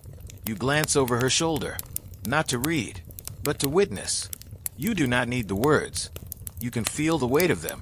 Some letters will go out tomorrow with the departing writers. Some will be hidden. One will be burned before sunrise. She stops, rubs her temples, rises, walks to the window, and unlatches it. The cold rushes in, quick and unforgiving. But she stands in it anyway, breathing it in like it's the only honest thing left in the room. She looks up at the same moon young Westham watches from the tower, and for a single, sharp moment, you realize they are not so different. One raised in expectation, the other raised to anticipate, both now waiting. Above them both, the stars burn quietly, with the patience of things that have seen entire lineages rise and fall. You drift again, passing by the upper gallery, where a single servant has fallen asleep leaning against a bucket. His head rests awkwardly against the wall. He snores through his nose like someone trying not to be noticed even in unconsciousness. Near him a dog, not Lionel, a mutt with a kind face and a limp in one leg, curled tightly into himself near the stairs. He lifts one eye as you pass, then decides you're not worth waking up for. You descend now softly, past the gallery where musicians left their instruments leaned carelessly against a bench. The lute strings hum faintly as the floor shifts beneath the castle's slow sigh. Back in the solar, Lord Geoffrey sits alone. Everyone thought he'd retired, but he hasn't. He's at the hearth, turning a goblet in his hand. Not drinking, just turning, watching the way the firelight flickers on its rim. On the table before him, a map. It's not a war map. Not yet. Just land, soil, rivers, roads, names. Names of men he trusts. Names of men who owe him. Names of men who've stopped sending letters. Geoffrey leans forward, presses his finger to one village marked in red. Not yet, he murmurs. A voice only the fire hears. You hover above him, not pitying, just witnessing. You understand now why this castle feels so alive. Because no one inside it sleeps fully. Not really.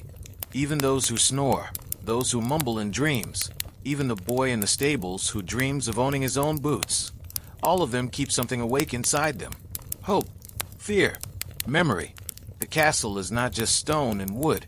It's a vessel of choices, of waiting, of timing. And something is coming. Not tonight, not yet, but soon. You can feel it beneath the floors. A subtle hum, a quiet footfall that hasn't reached the door. So rest here in the in-between. Listen to the creak of the roof beams. Watch the final candle struggle against the dark. And remember this silence, because it may not last. When the morning comes, truly comes, it will bring something more than just breakfast, and will be there when it does. Dawn returns without permission. It doesn't ask if the castle is ready. It doesn't wait to be welcomed. It simply arrives, gray, slow, and unrelenting, like a messenger with bad news and no sense of timing. The stars have faded. The moon has slipped behind the hills. In its place, a bleary light begins to gather at the edges of windows, between the stones of towers, in the dips of rooftops where last night's frost clings like memory. It is not a beautiful sunrise. It is the kind that stings your eyes and reminds you that there's much left undone. And yet, the castle stirs again, not in bursts, but in ripples. A broom swishes along the servants' passage. A door creaks open to let in the smell of wet hay. Somewhere, a cook's voice rises in sleepy irritation. Who took the salt? I swear if the abbot's goose gets bland porridge again. You, however, are already awake. You drift down from the upper towers, where the fire of last night's thoughts still simmers in cold hearths. You slip past the banisters worn smooth by generations of elbows. You pass the stained glass of the chapel, now dull with early mist, its saints blurred into ghostly silhouettes. Today feels different, and not just because of the weather. In the courtyard, a rider mounts. He doesn't gallop. He leaves quietly, under orders. The kind of orders no one talks about. The kind that begin with, if he doesn't respond, and end with, then we'll know. He rides toward the southeast, toward a lord who hasn't replied in 3 fortnights. A lord who owes grain, silver, and possibly loyalty. The castle doesn't say goodbye. It doesn't wave. It just watches, as it always does. Inside, Lady Cecily finishes her second letter of the day. Her ink is already dry before the others have rubbed the sleep from their eyes. She looks calm, as always, but today her hair is tied tighter. Her gown is simpler. She doesn't intend to be noticed this morning. She intends to notice. A historical truth, best sipped like lukewarm tea. The women of noble households were often the first to sense political winds shifting. They moved ahead of them like birds before a storm, never frantic, but never still. Cecily leaves her chamber and walks the length of the corridor alone. She nods to no one. She expects no delay. She moves with the rhythm of someone who carries answers, but isn't ready to ask the questions aloud. Down in the bailey, the guards are rotating again. Fresh ones take posts with stiff backs and stiff thoughts. The night shift stumbles away, yawning, one of them nearly walking into a mule who has parked itself, as usual, exactly where no one wants it to be. A servant girl drops a bundle of firewood. It scatters across the stones. A squire helps her pick it up, Thomas, still not entirely awake, still somehow managing to charm through sheer dishevelment. Your eyes look like you fought the night itself, she mutters. I did, he replies. It won. They smile, briefly, then remember who they are, where they are, and that smiling before breakfast is a luxury neither can afford. You glide into the solar, where Lord Geoffrey is already at the table. He's staring at the map again. But now something has changed. 2 more markers have been added. Small tokens, a carved wooden horse, and a dried grape stem. Neither noble nor precise, but symbolic. Geoffrey is nothing if not poetic when the mood demands it. A messenger arrives, this one on foot, soaked to the knees and coughing like he swallowed the moat. He carries nothing, just his mouth, and what comes from it is brief. Geoffrey's expression doesn't change, but he says only 3 words. Send for him. No one asks who. Everyone already knows. Historians still debate whether turning points are made of grand speeches or quiet mornings like this, when a lord makes a single request and everything after begins to tilt. Let's step away for a moment into the kitchens, because even the fate of land and blood cannot prevent breakfast from happening. The porridge is thicker today. There's honey in it for once. Someone found a forgotten jar behind the cider press. It has crystallized and tastes slightly of dust and blessing, but no one complains. Ellen eats hers standing up, one hand still red from peeling turnips. She listens as 2 older servants whisper about a wedding, or a funeral, or something in between. Mark my words, one says. Someone will ride out before sundown with a banner none of us recognize. You drift over to the corner table, where the baker's apprentice is asleep beside a sack of flour. His face has a perfect crescent of dough stuck to it. He stirs only when the cook slaps the table and shouts, "If I find one more mouse in the grain sacks, I'm naming it after you." Upstairs, Westham's son, quiet, watchful, and far too clean, dresses without assistance. He folds his doublet with practiced hands, fastens his belt, pins a signet ring to his collar where it can be seen. It's not the ring that matters. It's what it suggests. I belong to someone important, and soon I will be someone important. But here's what no one else sees. He hesitates before putting on his boots. Not for long, not noticeably, but enough. It's the kind of pause that says, if I do this, the day begins. And when the day begins, I cannot unwalk it. Then he puts them on. The castle bells ring, low and firm. Not for prayer, but for assembly. A council is being called. You float over the courtyard as nobles, stewards, and envoys gather in their finest discomfort. Some carry scrolls. Others carry silence. A few carry the weight of debts they hope will not be mentioned today. Cecily stands on the balcony above them all. She does not speak. She only watches, and the watching is enough. The tension in the air is the kind that pulls your shoulders without your knowing. The kind that makes servants walk faster. The kind that makes even the pigeons pause. You know now, don't you? This day, the one you've wandered into, is no longer about a feast, or a guest, or a letter from a forgotten cousin. This day is about power, its shape, its reach, its price, and it begins with one question, asked behind a heavy oak door, in a room too warm and too quiet. You won't hear the question, not yet, but you'll feel its echo in every corridor, in every footstep, in every shadow that falls across the crest carved above the fireplace. So stay close now, because the decisions made today, they won't stay in this castle. They'll ride out, in letters, in whispers, in soldiers, and we will follow. The door to the council chamber shuts with a thud that rolls like thunder down the corridor, though it is made of nothing more than old oak, leather hinges, and the weight of consequence. You do not pass through the door.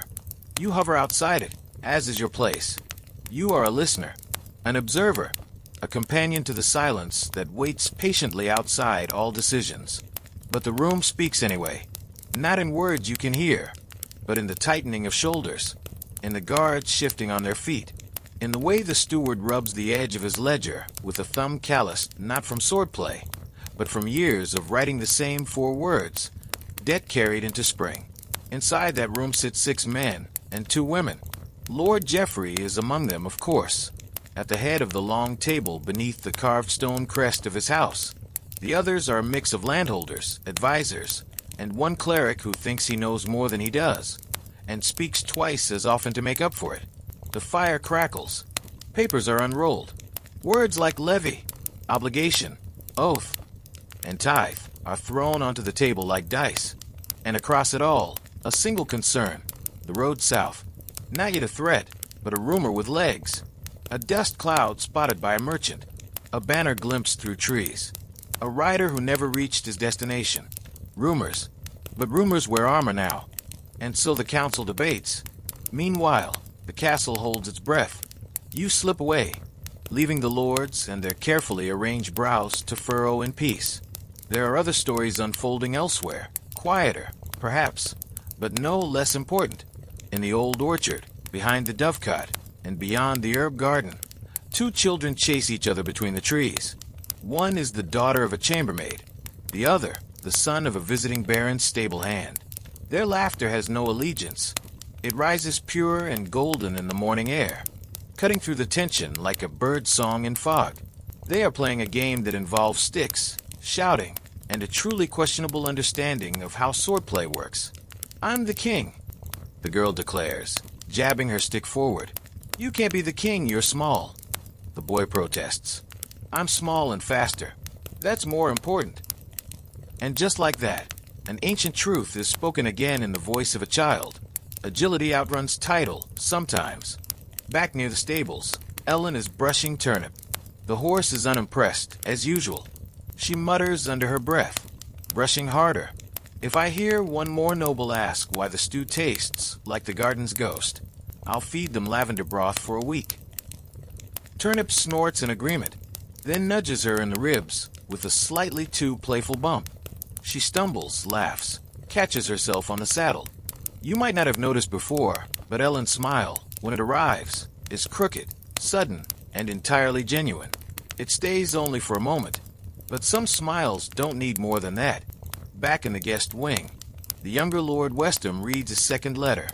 This one not meant for the council's eyes. It's short, neat, folded with precision. There's no seal, no name, just a sentence.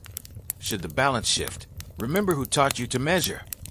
He folds it once, puts it into the heel of his boot, then dresses as if preparing for a duel. Though no swords will be drawn today, only alliances. He passes his father in the corridor. Their eyes meet. They do not speak, not because of anger, but because words, at this point, would only blur what has already been decided. You float behind them for a moment, sensing the difference between them like a draft through a half-closed door. The elder walks heavy-rooted, the younger lighter, but unsteady, like a page halfway turned. Back in the kitchens, preparations for the midday meal are underway. Again, a castle's day is stitched together by meals and meetings, both of which leave crumbs and bruises. The kitchen is louder now. Steam rises in thick clouds. Pots clang. Someone shouts about a missing ladle, only to find it in their own hand. The cook swears the fish is turned. The fish swears nothing. It is beyond redemption. Still, the table must be filled. There's barley to boil, pheasants to pluck, apples to slice, then sweeten with honey thinned in water. And somewhere among it all, Ellen returns with a basket of leeks and a smile that dares someone to comment on the smudge of ash across her forehead. But let us return, just briefly, to the corridor outside the council chamber. The door creaks open. A servant exits, carrying a scroll. Another follows, whispering something to the steward, who nods without blinking. You follow him to the solar, where Lady Cecily waits. She is not surprised to see him. Of course not. She takes the scroll, breaks the wax, reads, then walks to the window and places one hand on the stone sill, looking not outward, but downward, into the courtyard where pigeons strut like they own the place, and a squire sharpens his sword with more hope than technique. She doesn't speak, but she closes the scroll with the same finality one uses to end a story. Historians still debate whether Lady Cecily ever led from behind the scenes, or merely observed with remarkable timing. But you know the truth. She leads by preparing others to believe the idea was theirs. You drift now into the upper gallery, where the minstrels are tuning their instruments. They were asked to play during supper tonight. Something uplifting, something uniting. They practice the old song of lament for the green banner. A curious choice. It's a ballad about a noble house that stood alone, proud and loud, until no one stood beside them. It ends with silence, not a metaphorical one, just no final chord. You float between notes, between breaths. The day stretches on, and though the meals will be served, and the candles lit again, and the guests politely ushered into their roles, something beneath it all has changed. You feel it in the way the guard checks the gate twice instead of once, in the way the steward sends a second letter, folded inside the first, in the way the youngest page forgets to ask who the letter is for, and is told simply, it's for whoever arrives next. So rest your thoughts here, in this long corridor of quiet glances and half-written names, because the sun has not reached its peak, and still, the castle leans toward a shadow it cannot name. But soon it will.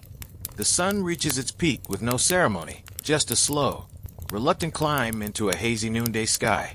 It hangs above the castle like a question left unanswered, casting light that is too weak to warm the stones, yet too strong to ignore. Down in the bailey, the shadows shorten. The pigeons relocate to the tops of the chimneys, where they argue like ancient senators over property lines. A breeze slips in from the south, tugging at banners, curling through the great hall's upper windows, stirring the rushes on the floor and the scent of roasted onions still rising from the kitchens. And yet, despite all the usual signs of midday, the castle is unusually quiet, not the calm of peace, the stillness of listening, because news is moving, and not just in scrolls and servant whispers. It's walking, on feet that don't pause. Down the main road, toward the castle's west gate, comes a rider, not at a gallop, but a firm, deliberate trot, the kind of pace that announces presence rather than begs forgiveness. The guards on the wall see him before the steward does. He wears a cloak, deep red and edged with sable, a sigil at the shoulder, a falcon holding a broken arrow. Not a common banner, not a welcome one either. The gate creaks open. He rides in, dismounts without a word, hands the reins to a waiting boy who takes them like someone handling an unfamiliar blade. This man does not announce his name. He doesn't have to. Lord Howrick of Rystone, cousin to Geoffrey, once ally, now ambiguous. He has come, as they say, uninvited but expected. You float above the courtyard as the tension thickens. Howrick removes his gloves, slowly, not because he's cold, but because he knows everyone is watching. His movements are deliberate, measured, like a man setting down his armor, only to reveal he wears a sharper kind beneath. The steward meets him first, bowing low enough to imply welcome, but not low enough to imply trust. "My lord is expecting you," he says. Howrick smiles. "Aren't we all?" Up in the solar, Geoffrey watches from the window. His lips press into a line, so thin it disappears entirely. Beside him, Lady Cecily does not move. Her hands rest on a closed book. Her gaze is steady. "Do you want me there?" she asks. He doesn't answer immediately. Then, yes, I always do. She rises, dusts her skirts, and the two of them descend together. Here's your historical fact for today. In times of potential conflict, nobles often hosted rivals or uncertain allies as guests under the legal and spiritual concept of hospitalitas, a sacred trust of peace under one roof. Breaking that peace was seen not just as dishonorable, but almost blasphemous. And yet, peace offered in such terms was a knife wrapped in cloth. It cut, whether used or not. Howrick is shown to the solar. He removes his cloak and accepts a cup of warm cider, brewed with clove and apple peel. A drink of comfort in a room without it. Geoffrey gestures to the seat across from him. Howrick takes it. Cecily remains standing. She is not a decoration. She is a lighthouse. They speak without guards, without scribes. No one else is permitted to listen. But you are not someone, so you listen. "You rode quickly," Geoffrey says. "I came slowly enough to be noticed. Not so slow I could be stopped. You assume I would try. You assume I believe you wouldn't." They smile. Both of them. The way wolves smile before winter. Cecily says nothing, but her hand rests on the windowsill, fingers drumming a rhythm used in prayers, and sometimes in judgments. "I hear the king has taken ill," Howrick offers. "I hear you've heard more than that. I hear he will not rise before winter, and that his son is still in the east, surrounded by more monks than soldiers. You believe the throne will go empty. I believe it will not go untouched." Silence, not the passive kind, the sharp, glassy kind that follows just before glass breaks. "And so you've come," Geoffrey says, "to test whether we are still family." "I've come to ask," Howrick replies, "whether blood matters more than borders." Cecily finally speaks. "When it's not being spilled," she says, "it might." That lands with more force than a sword. Howrick inclines his head to her, respectful, or performative, probably both. The conversation goes on for another hour. Terms are not spoken, but implied. Names are not named, but avoided. What is offered is not peace, but proximity. A dance begun in a room with no music, only the steady creak of an old chair beneath an older truth. No alliance is ever free.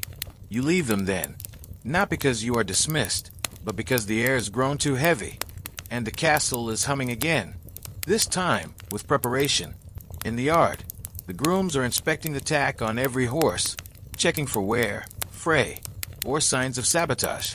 In the kitchen, the stew is being made with more meat than usual, not to impress, to strengthen. Protein always precedes decisions. In the seamstress's chamber, banners are being mended. Quickly, quietly, one bearing Geoffrey's house sigil is restitched along the edge, not with gold, but with steel gray thread, subtle, but meaningful to anyone who knows how to read color. And in the chapel, the chaplain is writing, not a sermon, a will, his own.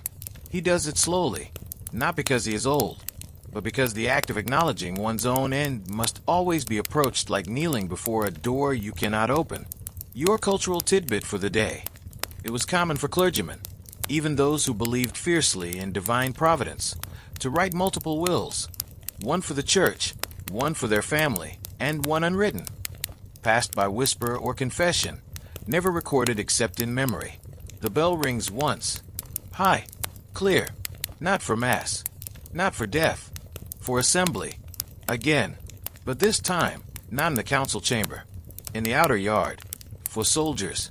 You drift upward, above the walls, above the banners, above the whispers.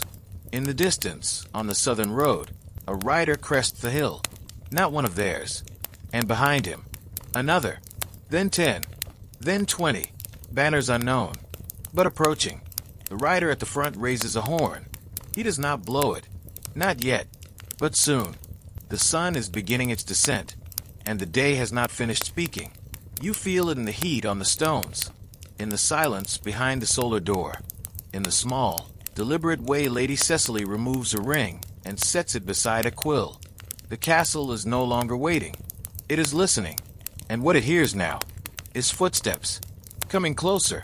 So rest your eyes here at the top of the tower, just for a breath, because what comes next will not knock. It will arrive. The horn finally sounds. Not a long blast, not a warning, but something more complicated. A short, rising note, held for a single breath, then dropped like a stone. It's a note meant to be heard by those inside the walls more than those beyond them. A note that says, they're here, and they've brought questions. The southern riders enter not in chaos, but with quiet precision. Their banner is silver on black, no animals, no crosses, no crowns. Just a sun split by a sword. It is not a banner of kings, but of men who believe in cutting their own dawn. 30 of them, all mounted, all armed, none smiling. They don't dismount at the gate, not right away. That's the first move in the dance. To wait, to see if the host approaches first. If Geoffrey sends no one, it's a snub. If he sends too many, it's fear. He sends 3, a steward, a herald, and a guard captain who carries no sword, but whose presence is the sharpest thing in the courtyard. The captain raises a hand in greeting. The lead rider nods in return, then gestures to his flank. 2 scrolls are produced, one wrapped in red ribbon, the other in blue. The meanings of these colors change by region, by context, by whose name they bear. But everyone here knows what red means. One is a proposal, the other is a demand. You drift just above the gate, watching all of this unfold from the air thick with wood smoke and afternoon dust. Inside the castle, the mood contracts. It does not panic. This is no common stronghold, but it tightens, like a fist testing its grip. The steward walks the scrolls up the main staircase. Every step he takes sounds like a drumbeat wrapped in velvet. Geoffrey waits in the solar, Howrick still seated nearby, his boots now dusty, his gaze sharpened by the smell of tension. Cecily stands at the window again. She hasn't moved since the horn blew. She does not ask what the scrolls say. She already knows the contents. Everyone does. The red scroll is an offer to ensure peace through fealty. The blue is a notice of expected compliance. And what they mean, under the polite brambles of language, is this: choose. Choose now. Choose us. Or choose to stand alone. Geoffrey takes the red scroll, unrolls it, reads.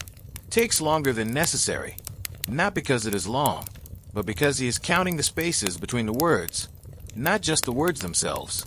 Then he sets it aside and opens the blue one. One eyebrow lifts. He mutters something under his breath that sounds like it rhymes with insolence. He turns to Howrick. Well, Geoffrey says, I see your friends send their regards. Howrick doesn't respond right away, just reaches for the cider jug, refills his cup, and sips slowly. Then, I told them you wouldn't sign. Not yet. Geoffrey narrows his eyes. Did you also tell them what happens when I don't? I didn't have to. And that, more than any thread, any line of a scroll, is what cuts through the room like a drawn blade, because silence is the sound of understanding. You drift backward now, out of the solar, as Geoffrey begins to pace. You pass down into the lower wings, where the household is responding in the only way it knows how. Preparation disguised as routine. In the armory, swords are being checked for rust. Not sharpened, not yet. That would signal too much. But checked, oiled, laid out in rows like sleeping dogs that might wake when whistled. In the seamstress's room, the needleworkers are finishing the banner repairs. One girl asks, "Do we hang the gold or the gray?" The reply comes flat, "The gray." You don't need to know the heraldry to understand what that means. Gold is for pride. Gray is for resolve. Outside, in the outer bailey, the horses are being watered. Quietly, purposefully.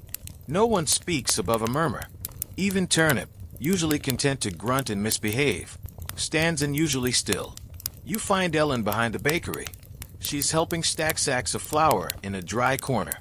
Not because anyone told her to, but because she's been watching, listening, because flour matters. Bread will be needed more than ever, and flour, like power, must be stored properly if it's to rise when needed. She wipes her hands on her apron and looks out toward the southern road. No one asks her thoughts, but if they did, she might say this. This isn't about war. It's about waiting to see who missteps first. Meanwhile, in the chapel, the chaplain is alone again. This time, not writing, just sitting, hands folded, mouth unmoving, not praying, not exactly. He's thinking, because he knows the writers outside carry letters today, but they may carry swords tomorrow. You want another historical truth.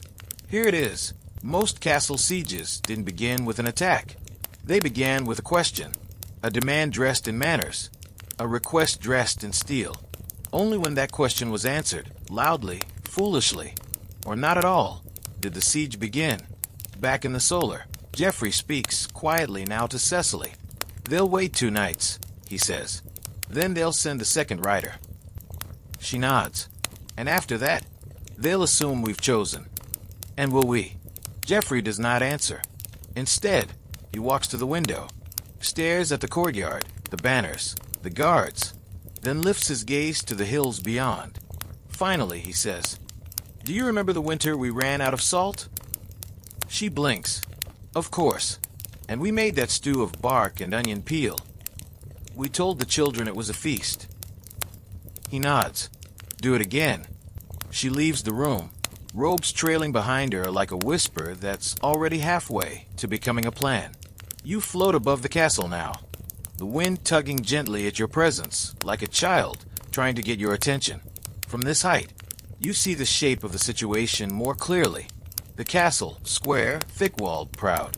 The road, curling in from the south, still choked with dust. The riders, camped just outside the outer field. Not advancing, not retreating. Waiting. It's always the waiting that tests people. Inside the walls, the people of the castle pretend this is still a normal day. Meals are cooked. Boots are polished. Scrolls are copied. And yet, every movement is just a little too careful. Every smile a little too stiff. Every sentence, spoken or unspoken, ends with a but. But if they come. But if Geoffrey says no. But if the message isn't what we hoped. You drift back down into the tower, where Thomas, the squire, is staring at the blade he's just cleaned. He doesn't know if he'll be asked to use it. He hopes not. But he sharpens it again anyway. Because that's what hope looks like sometimes. Not in prayers, but in preparation. So rest here now, among the quiet watchers. The walls are tall. The food is warm. The banners hang still. But change, real, irrevocable change, waits just beyond the edge of the fields. And soon it will cross the line, with or without invitation. The second night falls heavier than the first. Not darker, but denser, thick with unspoken expectations, cloaked in the weight of possible futures. The sky itself seems reluctant to rest, streaked with low clouds that move like armies, without orders. Even the stars are slow to appear, as if they too are waiting for Geoffrey's answer. And still, the riders camped outside do not move. Their tents are simple, uniform, black against the low gold of the stubbled fields. No music, no fires, not visibly, no drunken laughter, just the stillness of men who know they are not here to make friends, only statements. Back inside the castle, The rhythm of routine tries to maintain its pace. Supper is served again in the great hall, but with fewer guests, less music, and almost no conversation. The minstrels begin a tune, but abandon it halfway through when no one listens. The silence that follows is not awkward. It is expectant. Lord Geoffrey eats without tasting. Lady Cecily speaks only to the steward, and only to request 2 additional candle marks for the writing room. She will be sending letters tonight. Not 1, not 2, a dozen, each one sealed with her own sigil, each one different. This is how she prepares for storms, by casting her voice in every direction before the wind even shifts. And the younger Lord Westham, he sits in silence at the edge of the table, watching his father and Geoffrey more than the food. He drinks only water, eats only bread, but his mind is very, very loud. You drift above the table, feeling the space between every fork lifted and every cup set down. It is in these spaces, these almost sounds, that the mood of a castle is revealed. And tonight the mood is simple. Something is going to happen. They just don't know who will start it. You leave the great hall and follow Lady Cecily instead. She walks through the corridor with measured steps. Her gown rustles softly. Not silks tonight, wool, tightly woven, dyed the deep green of old ivy. A dress chosen for quiet movement, not applause. She passes the chapel, does not enter. She passes the guest wing, does not pause. She enters the scriptorium. This room is hers alone, though no one says it aloud. The scribes do not enter when she is there. The steward leaves his ledgers outside the door. Even Geoffrey knocks. The candlelight here is soft, pooled into golden circles on the work table. Dried flowers hang from the beams, lavender, wormwood, and something red that no one's been able to name since the old healer left 5 years ago. She sits, unrolls her scrolls, begins. She writes not like a woman desperate, but like one building a bridge over a river she refuses to drown in. Her hands do not tremble. Her ink does not blot. Each line is a stone placed carefully in the current of diplomacy. You glance at the openings. To Lord Renner, who once owed us a favor and surely remembers. To the Abbey of Alarfield, with whom we share a cousin. To the Lady of Ys, whose son we did not name in the last census, on purpose. And then, to the Duke of Marham, whom I trust to remember, whose lands guard his northern fields. Each letter is tailored, each sentence a tool, each signature a promise, or a warning, your historical truth for the hour. While nobles made speeches, it was often the women who ensured survival. They traded not in declarations, but in relationships, not in banners, but in names, memories, and debts too old for anyone else to track. Cecily is building her wall, and when she finishes the last scroll, she seals it not with wax, but with thread, gray thread, the same color stitched into the banners now flying over the gate. You leave her to her work and rise again, upward, to the tower, where Geoffrey stands, alone. He does not sit. He does not lean. He watches the southern road like it owes him something. He's not angry, not anxious, but calculating. He has ruled this land for 30 years, fought 2 minor wars, survived 1 bad marriage, and yet he knows that this moment, this hushed, twilight standoff, may be the thing history remembers. A knock behind him. The steward enters. A small bow. My lord, the second rider has arrived. Geoffrey closes his eyes, opens them again. Bring him to the chapel. The steward hesitates, just slightly. The chapel? Geoffrey doesn't repeat himself. The steward bows again. Leaves. You descend with him, down to the inner courtyard, where the second rider waits. This one younger, cleaner, more polite at first glance. But the armor beneath the courtesy gleams, just as sharp. He is escorted to the chapel. You follow. There are no other guards. Only Geoffrey and Cecily, who enters last, scrolls in hand, now bound with twine. The chapel is small, lit only by 3 wall sconces and a few low candles at the altar. The rider removes his hood, bows. My lord. Geoffrey nods once. You've brought your answer? The rider offers a small wooden box. Inside, a single token. A ring. Old. Etched with a broken crown. Not an insult. Not quite. but close. Geoffrey closes the box, places it on the altar, then turns. "This is my chapel," he says. "My ancestors are buried beneath this floor. Their names carved in Latin and misspelled by scribes who feared spelling more than they feared death." The writer says nothing. Geoffrey steps forward. "You stand here not as a guest, not even as a messenger. You stand here as a symbol." Cecily speaks for the first time, and symbols are dangerous things when misread. The writer's mouth tightens. "My lords await your banner." Cecily holds out the sealed scrolls. "All of these go out tonight." He doesn't take them. She places them on the pew beside him. "Your lords are not the only ones who can write." Geoffrey steps closer. "I will not answer your masters tonight. Let them wonder why." The writer inclines his head. "They will take silence as defiance. Then I will speak with silence louder than they speak with words." Geoffrey gestures to the door. The writer leaves. You hover above him as he crosses the yard. His pace is fast now, his breath sharp. He knows what this means. And so do you. Because when silence answers a challenge, it is rarely the end of things. It is the last breath before the trumpet. Back in the chapel, Cecily kneels at the altar. Not to pray, to listen. She places her hand on the stone, not the smooth slab, the crack beside it, where her great-grandmother's name was miscarved and never corrected. That's where she always places her hand, because history is only sacred when we remember how it was written. Geoffrey stands behind her, silent. The candles gutter. The bells remain still, but the wind outside shifts. Just slightly. South to north. You hear it. So do they. So does the castle.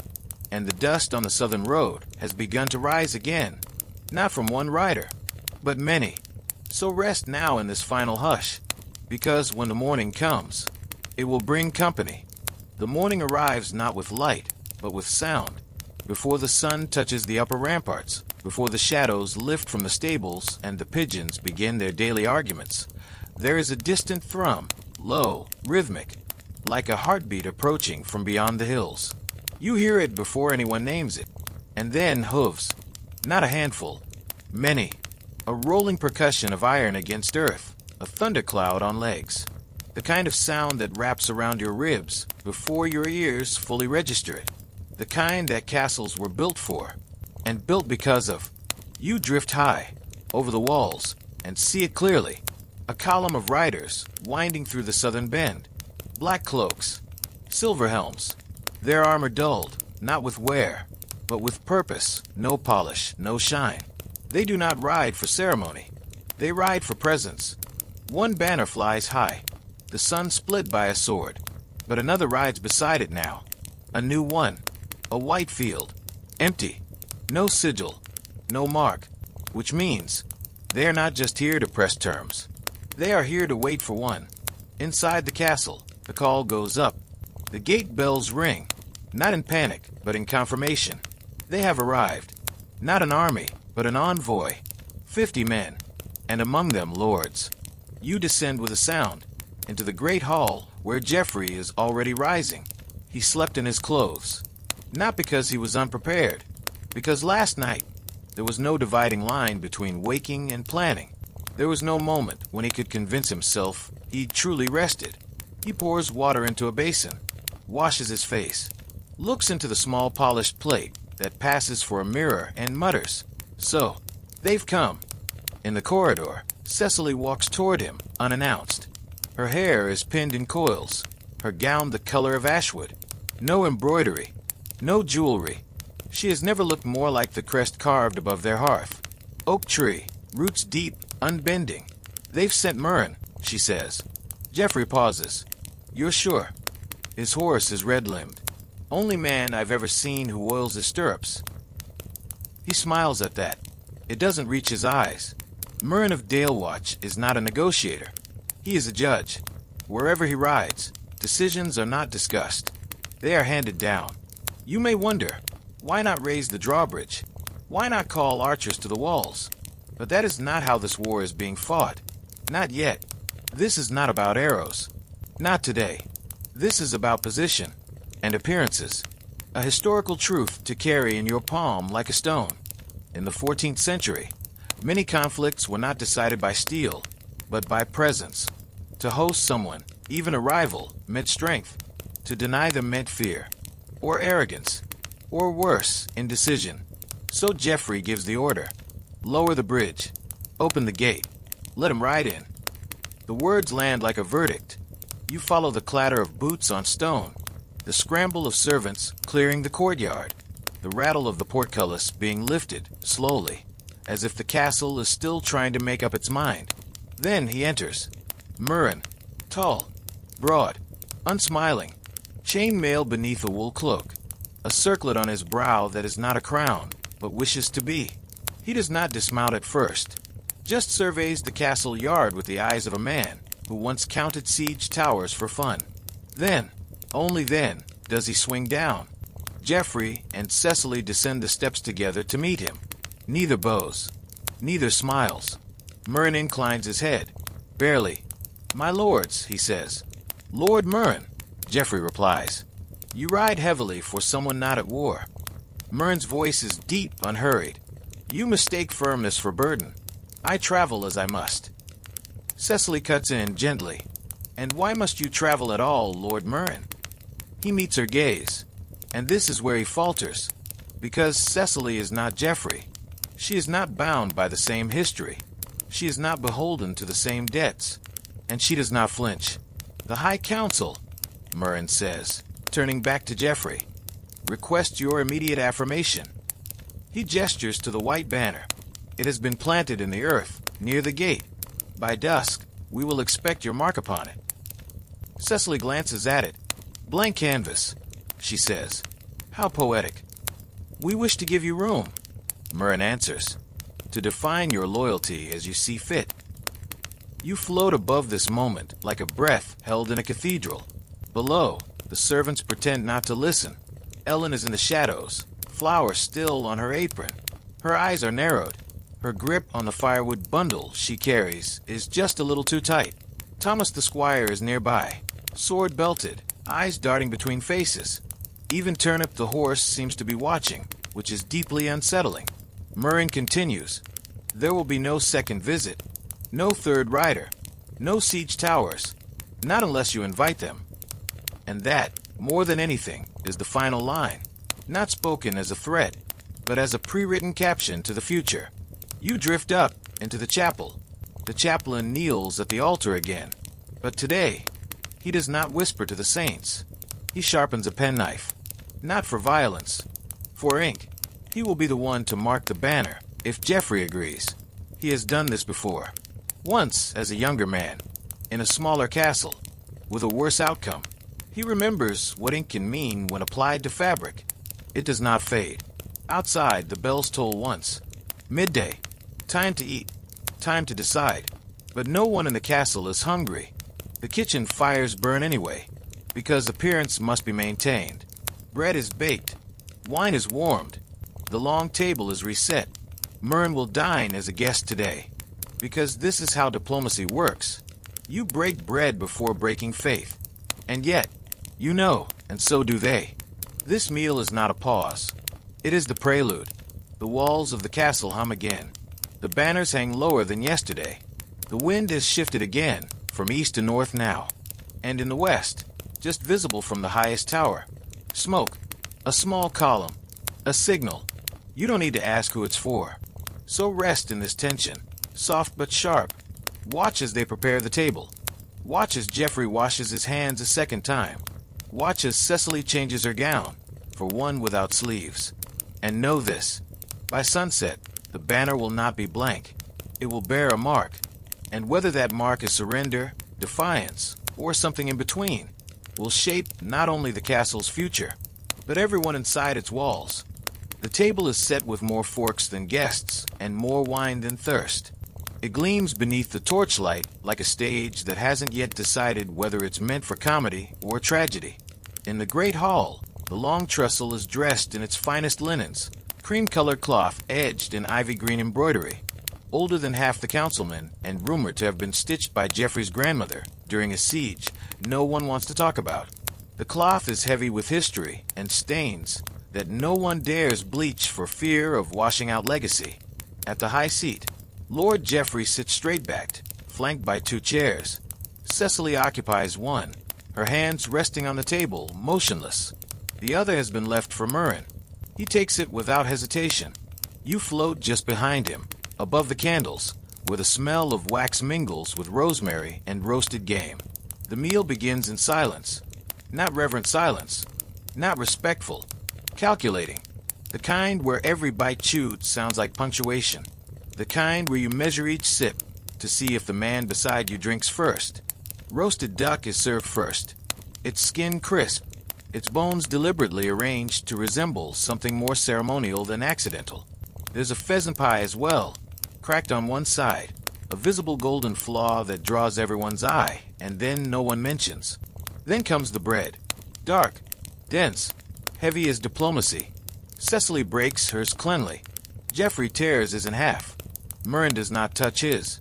You want your historical detail. Here it is, warm and buttered. In medieval diplomacy, bread was more than food. To accept it was to acknowledge civility. To break it was to symbolically open peace. To refuse it quietly was to say, I'm only here to be seen, not fed. Geoffrey notices. So does Cecily, but neither says a word. Instead, she turns to Murren with her calm, lovely voice and says, I understand your liege prefers swift decisions. Murren nods. He believes clarity is a gift. And how does he feel about wisdom? She should never be mistaken for delay. Cecily smiles slightly. Then we are all in agreement. The meal continues.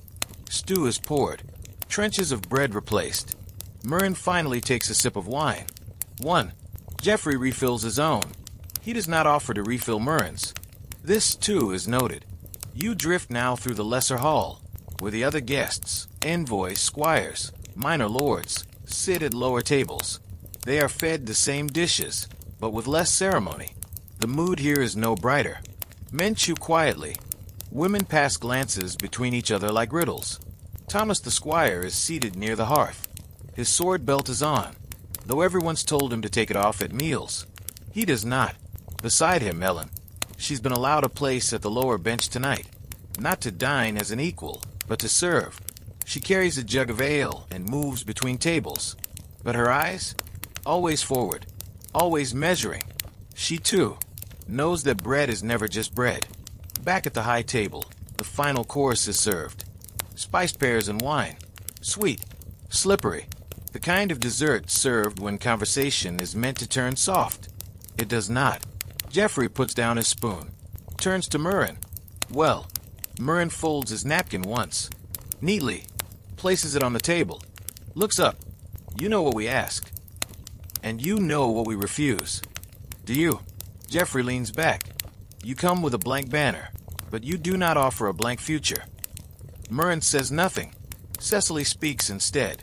You are here not to negotiate, but to witness our answer. We understand that. But I wonder, do you understand ours? Murren finally speaks, his voice just above a whisper. We do not expect a banner. Not truly. He looks at the table, then at the windows beyond. We expect a signal. Geoffrey leans forward. And what will you do if it does not come? Murren stands. He does not push the chair back.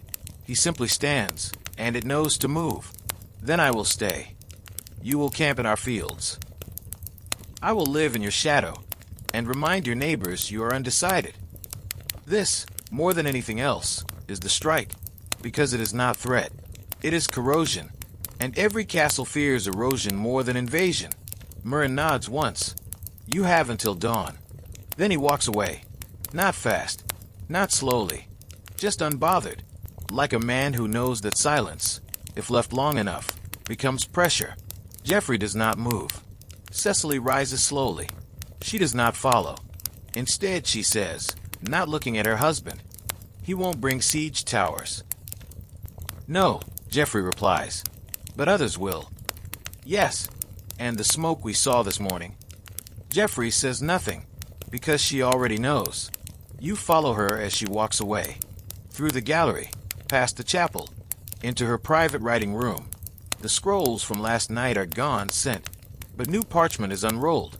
This one addressed not to lords or monks, but to the people, the farmers on the outer ridge, the masons in the village, the women who bake and brew and barter. She writes, "To those who've served our house in peace, to those who plant and reap beneath our protection, and to those whose loyalty is not owed by law, but chosen, know this, we will not raise a banner to fear. We will raise a banner to you. You drift through the castle as the night deepens. You pass the boy in the gatehouse who sharpens an arrow, though he's never fired one in war. You pass the girl in the stables who whispers to a horse, telling it not to be afraid, even though she is. You pass the steward counting grain, knowing that if war comes, the numbers he writes will become ration lines. And above all, you pass Geoffrey, standing once again at the ramparts, alone, watching the white banner below, still flapping like an unanswered question. He knows dawn is coming. He knows Murren will watch for smoke, or silence, or surrender. But what Murren doesn't know is that Cecily has sent another letter, not with the usual messenger, with the falcon, the one no one uses except when the answer must outrun the questions. And far in the north, a second banner waits to be raised, one stitched long ago, with gray thread, and a crest no one has seen in 15 winters. You hover above the keep now. The wind rises again, south to north, then east, then calm. The night holds its breath, and you with it, because when dawn breaks, it will break more than sleep. It will break something else, and you'll be there to watch. Dawn comes like a letter slid under a door, quiet, deliberate, and impossible to ignore. It does not burst over the horizon. It seeps in, a pale gold that stains the stone windowsills and lays itself gently on the cold wooden floors. It does not promise warmth. It promises clarity. And clarity, this morning, is unwelcome. From the ramparts, the world below seems unchanged. The white banner still flaps, blank as before, patient as a judge waiting for a confession. The southern riders are already awake. Their horses move slowly through the field, being walked in loops to keep their muscles loose. The men move with the purposeful laziness of soldiers who know nothing will happen until something happens, and that when it does, they'll have no time to breathe. Geoffrey watches it all. He's been up since before the first bird dared speak. His cloak is pulled tight around him, not for warmth, but to anchor himself to the present. Beneath it, his clothes are simple, linen, wool, the same garments he wears on hunting days or when tending matters of grain and ditch work. This is no longer a ceremonial crisis. This is governance. Behind him, the steward approaches with his usual stiffness, clutching a thin ledger. "My lord," he says, with all the gravity of a man reciting a funeral menu. "The falcon has returned." Geoffrey turns. The steward offers a rolled note, small, bound with a gray ribbon and sealed in wax bearing no crest. Only a symbol, the mountain ash leaf. You, dear sleeper, may not know what that means, but Geoffrey does. It is Cecily's mother's seal, a woman believed dead for 10 years, but apparently, like many inconvenient truths, only presumed. He takes the scroll, breaks the seal, reads. His lips part, just slightly, and for the first time in days, he smiles. It's not joy, it's readiness. You drift down now, into the heart of the castle, where Cecily is already at the solar desk, waiting. She has changed gowns. Again, this one is deep blue, nearly black, with sleeves embroidered in thread that catches light only at certain angles. If you weren't looking closely, you'd miss the stitching entirely, which is the point. She looks up as Geoffrey enters. "Well," she asks. He nods, sets the scroll down in front of her. She reads quickly, then slower, then again. Her eyes close for a moment, not in weariness, in calculation. "So she's alive," she finally says. Geoffrey doesn't reply. They both know that's not the real headline here. "She's willing," he says instead. Cecily stands, walks to the window. Below, the riders have noticed movement on the parapets. Murren is visible now, pacing just behind the white banner. His eyes scan the walls like a man counting candles at a vigil. "We need to show him something," she says. "Yes, but not everything." "No. You'll raise the banner?" I will. And what color? Jeffrey smiles again. A bit darker this time. The one we haven't shown in 15 years. Cecily turns from the window. Gray on gray. Gray on gray. A historical note for you, tucked in your sleeve. There were times, in fractured kingdoms, when banners bore no animals, no swords, no crowns, only texture. A house might signal neutrality, not with the color of peace, but with patterned defiance.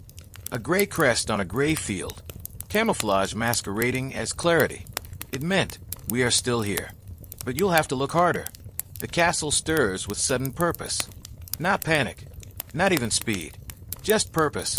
The banner is fetched from storage, not the vault, not the chapel, from behind the hearthstones in the old hall, where ashes fall and fire forgets. The cloth is unfurled. It smells faintly of lavender and iron. It has not seen daylight in over a decade. The young steward, no older than Thomas, carries it to the top of the eastern tower, and you follow. Each step up the narrow spiral stairs is a heartbeat made of stone. The flagpole stands ready. So do 3 guards. And Jeffrey, he takes the banner in both hands, brushes dust from it, not with reverence, but with certainty. He ties it himself, not because he must, because it matters. At first, nothing happens. Then the wind rises. Not much, just enough. And the gray banner flutters out into the morning. Gray on gray, threaded, subtle, almost invisible against the dawn. But seen. Oh, seen. Below, Myrn watches. You descend past the soldiers, who murmur, not loudly, just enough to ripple. He stands still, but his knuckles go white. He turns to his second, whose name no one will remember, but whose expression says we weren't expecting that.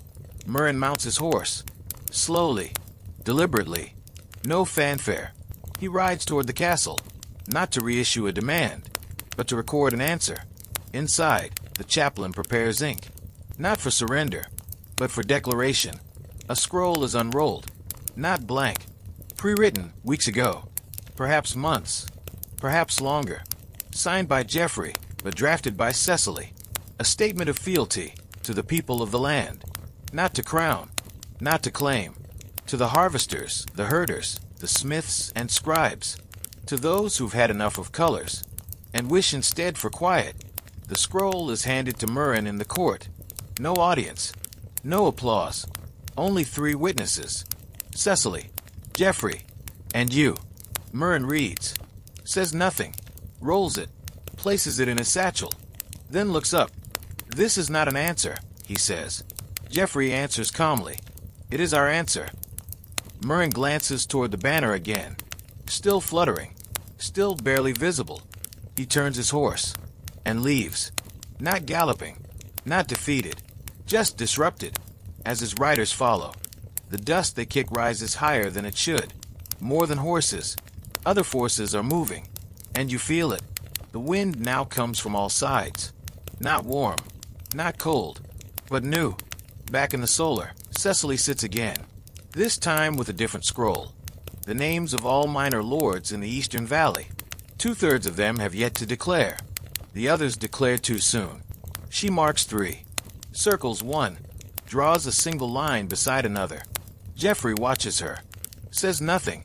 They've passed the point of speeches. This is governance now. But under the table, where her hand rests quietly on her knee, she taps once, twice, then stillness. A rhythm shared only by those who know something has shifted. And you know it too. Because for the first time in days, the castle isn't waiting. It's moving. The banner flaps overhead, uncertain and unmistakable. And somewhere, on the farthest ridge of land between this kingdom and the next, another banner just rose in reply. The afternoon settles over the castle like a cat on a warm stone, silent, watchful, and heavier than it looks. It is not a victorious stillness. Not yet. But neither is it tension. It's the quiet of something accomplished. The gray-on-gray banner still flies, twisting lazily in the wind, its presence both subtle and impossible to ignore. From a distance, it looks like a smudge in the air, but up close, it carries weight. A statement not in volume, but in refusal. Refusal to play by someone else's heraldry. someone else's urgency. In the kitchens, the mood has shifted. Not light, but freed. Bread is kneaded with more confidence. Pans clatter less nervously. The cook even allows herself to hum. Just one note, repeated like a hymn with no words. Turnip the horse is back to refusing his oats, which somehow feels like a sign of normalcy. And in the solar, Cecily does what Cecily always does. She writes. But not letters. Not today. Today she writes a list. Names, holdings, events, grain yields, flooded roads, 1 pregnancy, 2 deaths, a debt repaid in wool, and 1 still owed in cider. Jeffrey enters mid-sentence. He does not interrupt, just reads over her shoulder for a moment, then says, "You forgot to note the bees." She looks up. The bees. He nods. The hives behind the east orchard. The steward said the honey's turning dark. She adds it in, without question, because here's the truth. Ruling a castle wasn't about banners or treaties. It was about knowing when the honey changed color, when the ox limped, when the hedge which disappeared, and the girls started bleeding a week later than usual. You drift from the solar down to the chapel, where the chaplain sharpens his pen nib again. He's begun drafting a new chronicle. He does not title it Victory, or Siege, or Peace. He calls it The Long Choosing, and he begins not with a date, but a description. The morning broke with no sound but the wing beat of a falcon, and all who saw it knew. You float onward, through the stone halls and hanging tapestries, many of which now bear no coat of arms at all. Some were removed, others covered, a few inverted, flipped upside down, a practice once used to signal mourning or protest. This afternoon, they mean neither. They mean change. In the lower courtyard, Thomas is practicing again. Alone. His sword is real this time. No training edge. No dullness. He moves slowly, deliberately. You might think it's because he wants to be ready for war. But no. He just wants to move in a world that has stopped spinning for one moment too long. Every swing is a question. Every parry a prayer. He knows now that battles can be fought with banners, with silence, with scrolls. But still, he sharpens his edge, because sometimes the world forgets to be civilized. You slip past him into the east wing, where a room has been prepared. Not for a guest, not for a diplomat, for someone else. The bed is made, the curtains washed, a carved wooden box placed gently on the side table, containing things once thought lost. A small comb, a scrap of gray thread, a letter in Cecily's own hand. She wrote it 8 years ago. Never sent it. Addressed to Mother. And now, it waits, because Cecily believes the falcon will return, and this time not alone. Elsewhere in the castle, something stranger brews. A boy, 10 years old, named Rollin, son of the cooper, has decided the blank banner is a riddle. He stands in the courtyard, staring up at it, arms crossed, lips pursed. I think it means they don't want to pick sides. He tells no one in particular. His sister, 3 years older, scoffs. It means they don't have a side. No, he says. It means we're the side. You wouldn't think much of this, but 5 servants over here. One repeats it in the bakery. Another says it again while pouring cider. And by sunset, someone's carved it, quietly, on the side of the bread oven. We're the side. Back in the tower, Jeffrey returns to the rampart. Cecily joins him. No words at first. Just the wind. Just the view. Myrn is gone. His camp left no scorch marks. Only indentations in the dirt. Tracks leading south. Quickly. But more than that, there's a second banner now, far on the ridge. Not from Myrn's men. From someone else. A response. Thin. Red-fringed. Carrying the mark of House Marham. Which is strange, because House Marham was said to be neutral. But maybe, just maybe, they were waiting to see who'd be brave enough to blink sideways. Cecily watches it flutter. That's one, she says. Jeffrey nods. There will be more. We should be ready. I've already sent for the mason. She raises an eyebrow. To rebuild the wall. No, he says. To open the old road. For the first time in 30 years, the north path, the one that led through the woods, through the abandoned village, across the weir, will be cleared. because sometimes allies don't ride through the front gate. Sometimes they come quietly, through roots and brambles, speaking softly, carrying old debts like torches in the dark. You drift down again, past the falconer's rookery, past the mews, where the old birds sleep with heads tucked beneath wings. One perch is awake, not the falcon who returned with Cecily's mother's seal. A new one, restless, trained, waiting. Beside its perch is another scroll, unmarked, unsealed, but ready, because the castle is ready now, to send not only answers, but summons. And you feel the wind again, warmer now, turning west, carrying news, carrying names, carrying you, and the banner still flies. Not high, not proud, just steady. And the people, in corners and alleys, hearths and fields, they begin to say it quietly. We're the side. Not a motto, not yet, but close, very close. The evening doesn't fall. It folds, gently, like a page turned back on itself, like the edge of a blanket pulled over a sleeping child. It wraps the castle in a softness that almost hides the things moving beneath it, but not quite. You drift now through a courtyard filled with twilight. The stones are still warm from the sun, but the air is cooled, enough to make breath visible when the wind lifts. And the people are different. They're not tense. They're curious. Curious the way a village becomes when it hears a rumor through the walls. No one says anything too loud, but all heads turn slightly toward the gates. The ramparts, the horizon, the second banner, Marham's, still flaps in the distance. But now there's a third, smaller, closer, rising from a nearby village where nothing ever rises but smoke and barley. You might not recognize the sigil. Most wouldn't. It's not stitched by noble hands.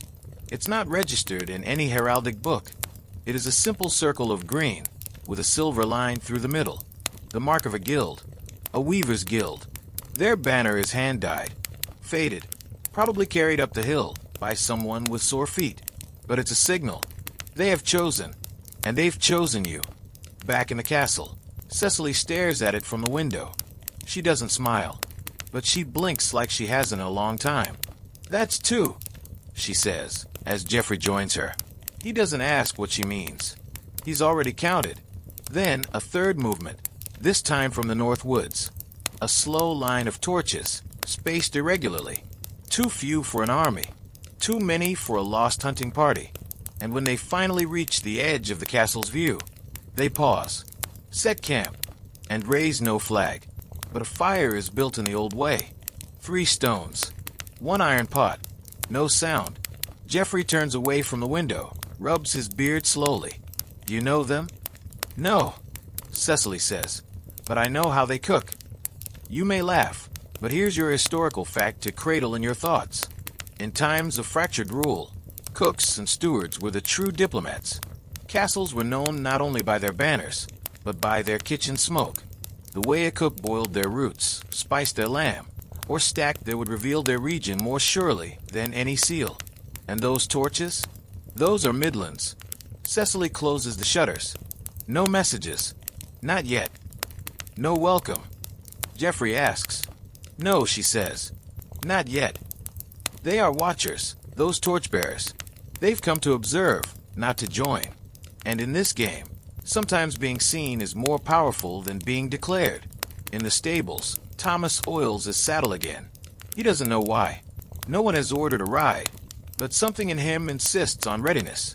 Ellen passes by with a basket of clean linens and tells him, "You polish that any harder, it'll shine like gilt." He shrugs, doesn't respond. She stops walking. "What if they come at night?" she asks, her voice quiet. "Then we see them in torchlight. And if they don't come with torches?" He doesn't answer, because she already knows the answer. You rise again, high above the castle, into the belfry, where the bell ropes have been uncoiled. Not for ringing, for readiness. The bell ringer, who is 17 and blind in one eye, sits cross-legged beside the pull ropes, listening to the air. She says nothing, but she counts her breaths in groups of 5. And when the wind changes direction, she whispers, "Soon." Back in the great hall, The table has been cleared. No feast tonight. Just quiet. Geoffrey and Cecily stand alone before the hearth. Above it hangs a tapestry so old the original pattern is nearly lost. But a closer look reveals a design embroidered faintly into the border. A tree, a sword, and at its roots, 7 small shapes, impossible to name. Cecily traces one with her fingertip. "They'll ask again," she says. "They'll ask differently," Geoffrey replies. "They'll offer favors. Then we'll count the cost. And if they threaten?" He looks at her, then at the gray-on-gray banner, still visible through the open high window. "Let them." A knock. The steward enters, holding a folded cloak and a small scroll. "From the riders at the 3rd camp," he says. "They've asked for shelter for the night. Not audience. Just rest." Geoffrey looks to Cecily. She nods once. "Off of the outer hall," she says. "No guards, but let them eat." This, more than anything, is the pivot, because in this castle, rest is more dangerous than refusal. To let someone sleep beneath your roof, even without invitation, is to say, "We see you. We won't call you enemy." Yet, you drift to the outer hall as it's prepared. It's not fancy. Bare benches, a warm hearth, fresh straw, but food is laid out. Lentil soup, goat cheese, apples, barley bread. No one speaks to the riders when they arrive. They enter without words. Sit, eat slowly. One removes his gloves. His hands are ink-stained. A scribe. Another polishes a ring, not of gold, but of smooth dark wood. A merchant.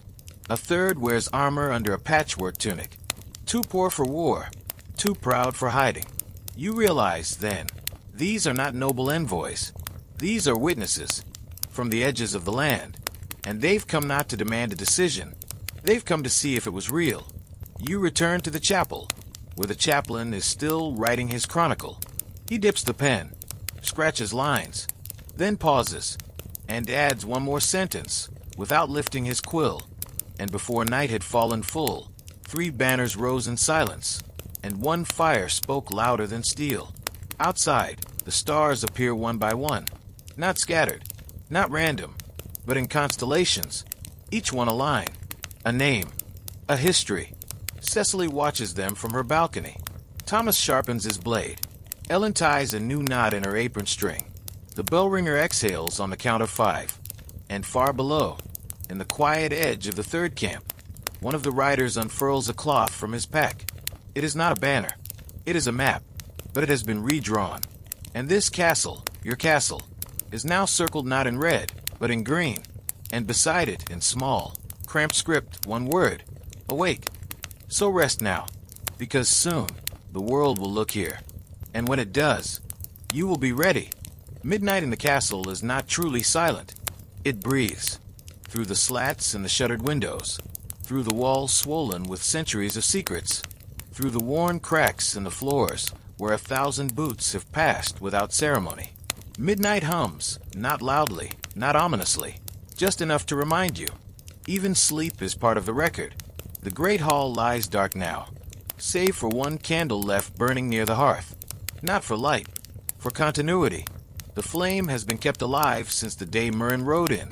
No one dares let it go out, not because it's sacred, but because no one quite remembers who lit it or why, and extinguishing it now would feel like erasing a comma mid-sentence. You float softly down the north corridor, where Cecily walks barefoot, her cloak trailing behind her like ink through water. She carries nothing, no scrolls, no plans, only a small polished stone in her palm, gray, veined, smooth with age. You might think it's a charm. You'd be right, but not the magical kind. It's from the river near her childhood home, carried in her pocket the day she arrived at this castle. She keeps it close when things feel tilted. Tonight, everything tilts. Not in danger, not in fear, just in momentum. In the old tower, Geoffrey writes. His candle burns lower than Cecily's. His ink is nearly gone, but he writes still. Notes, figures, troop estimates, crop yields. It looks like war prep, but it isn't. He's writing a ledger of trust. Every ally who sent a word, every village that raised a banner, even if sideways. Every merchant who agreed to hold grain prices steady. He tallies not coins, but courage. Evening report? Cecily asks, appearing in the doorway. He leans back. 10 camps now, he says. 2 banners. 8 unmarked. She nods. 3 grain shipments arrived. 1 broken cart. He grimaces. Pigeons stole most of the barley. Now she laughs. Just a little. It's the first sound that doesn't echo. They sit together in the window seat, legs tucked beneath them like children who've wandered away from a feast. Cecily leans her head on his shoulder. This feels like the moment after the story ends, she says. It's not, Geoffrey replies. No, but it's the part no one writes. You float from them through the castle, once more, down to the outer wall, where something new happens. At the base of the western parapet, 3 figures approach. Not soldiers, not messengers. Women, 2 with shawls over their hair. 1 with a child slung across her back, asleep, his mouth open and dreaming. They carry no scrolls, no weapons, only bundles of fabric, wrapped tightly in oilskin. The guards stop them gently. 1 woman speaks. We come to stitch. That's all. No elaboration, just truth. Inside the gates, they are escorted slowly, carefully, to the old weaving hall, long since converted into storage. Now candles are lit, tables cleared. The women unwrap their bundles. Thread, wool, linen, dyes. They speak to no one. They just begin. Lines, shapes, stitches. You watch the cloth take form. Not a crest, not a motto, but hands, open hands. Some clasping, some raised, some carrying grain. 1 holding a quill, another a simple blacksmith's hammer. The banners of the old world used to roar. This one simply reaches. You float upward again, into the rookery. The falcons sleep, except for 1, the oldest. Her wings are tattered. One-eye milky. She hasn't flown in seasons. But tonight she stirs, looks out the high slat, and shifts her weight. Below, the girl who tends the bird sees it, and whispers soon. In the lower kitchens, Ellen makes tea. Not for anyone in particular, just habit. The water hisses quietly over the fire, and she hums the song her mother taught her, the one about the village that disappeared when it forgot its own name. Thomas walks in. He looks tired, not from drills, from waiting. She hands him the cup without a word. He sips, then sets it down. What happens if no one else joins? He asks. She doesn't answer, because he's not really asking her.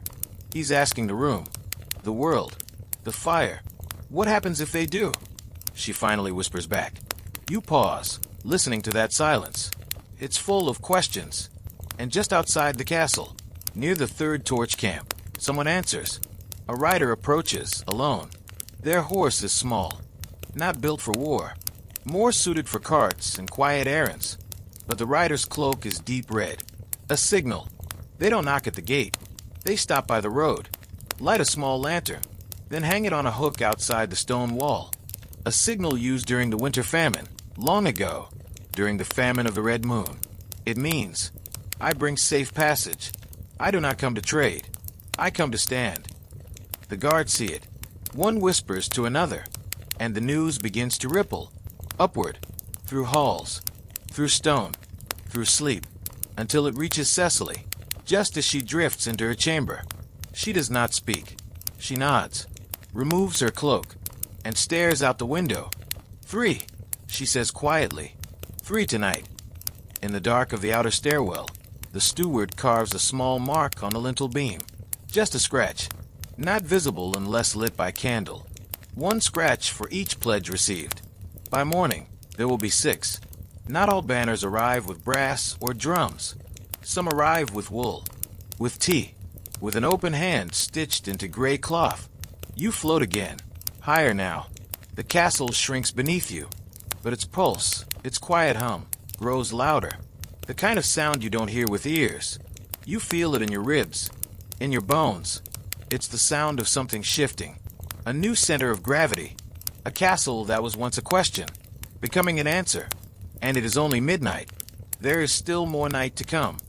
The hour just before dawn is the quietest kind of thunder. Nothing moves, yet everything waits. You can feel it in the stone, how it holds its breath. Not from fear, not from tension, from readiness. Like a harp string tuned so perfectly that it dares not vibrate. Yet, in the castle, the candles have burned low, but not out. One by one, servants rise without being called. They know what time it is without clocks or bells. Their bodies carry it, the rhythm of when the bread must be kneaded, when the embers must be turned, when the windows must be opened to let in the day, whether it wants to come or not. Down in the east wing, Cecily is already awake. She never really slept. She stands at her window, wrapped in a wool cloak too fine to be common, but too plain to be noble. Her hair is unbound, falling past her shoulders like a ledger left open on the desk.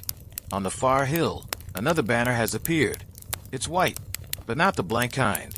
This one has a circle of stars around its edge, tiny, uneven stitches, done by hand. The sigil of a township known more for its stonecutters than its soldiers. Cecily watches it wave, then turns.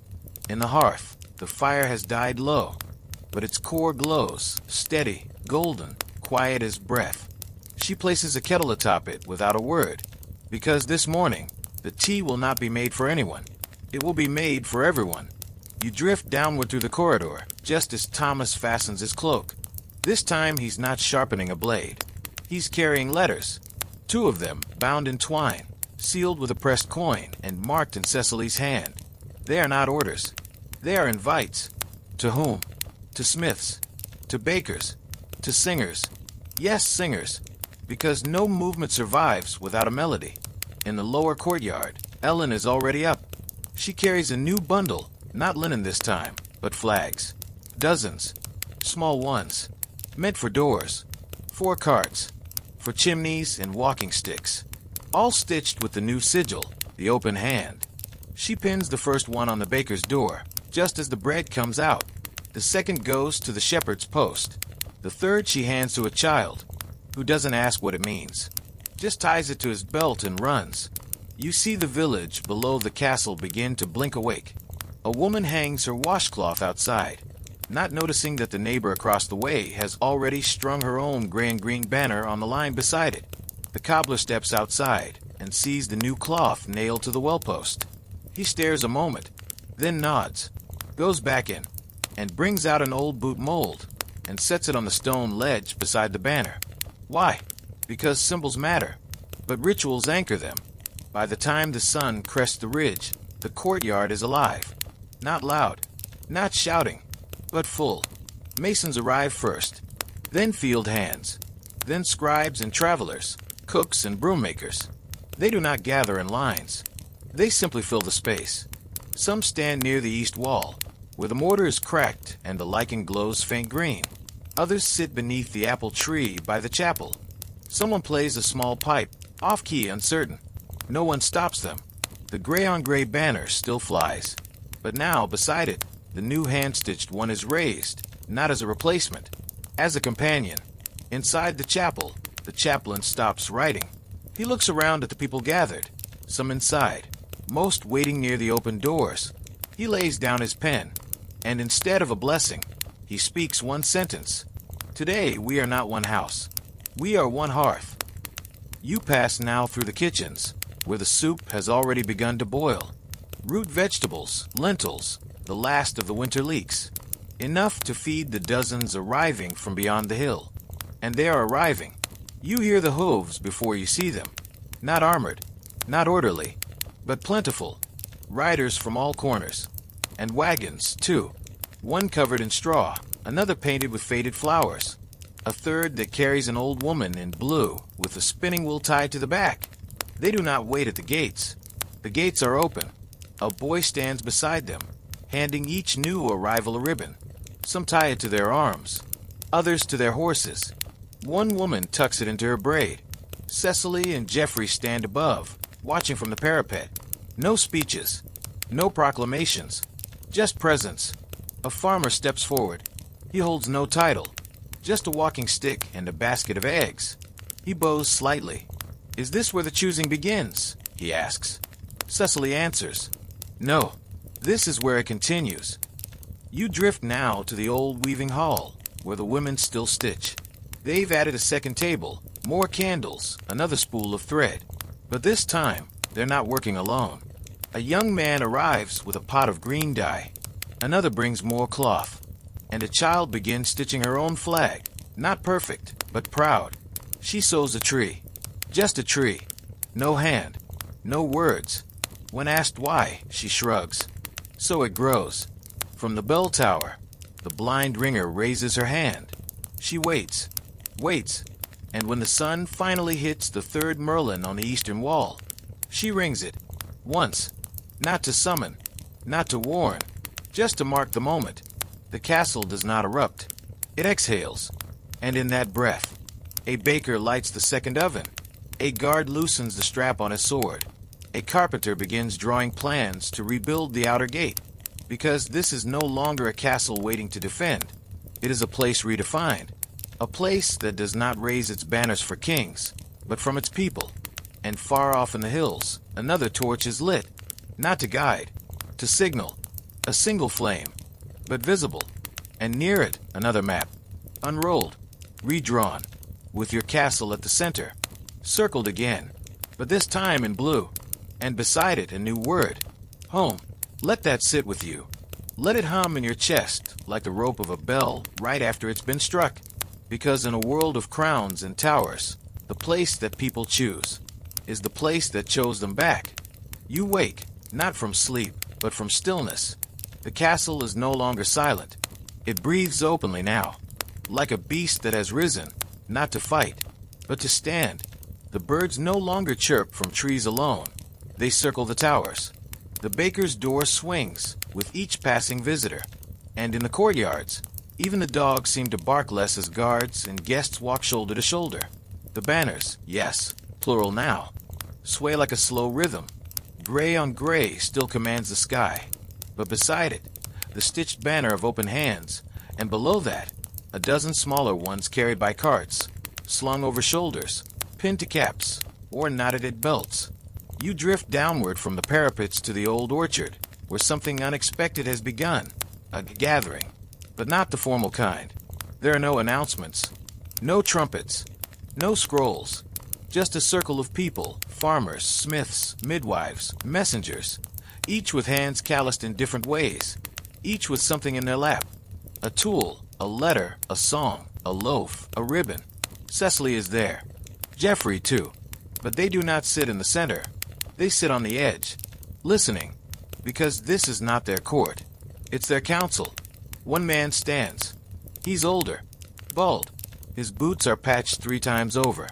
I've come to say I'll lend my fields, he says, for the gathering, for what comes next. He doesn't name it. No one dares name it yet. Not a rebellion, not a kingdom, not a war. Something quieter, something older, a shape returning to the land. Another voice rises, this one younger, a girl no older than 15. My village set no banner, she says, almost apologetically. We didn't have cloth, but I painted one on the barn door, just so you'd know. Cecily smiles. That's how kingdoms begin, she says. Not with iron, with gesture. There's laughter then, the good kind, the kind that rings off stone and fruit tree alike. You float above it, as though carried by the breeze that picks up just enough to scatter apple blossoms onto the circle below. And then, without cue or plan, a pipe begins to play. Off-key, yes, but honest.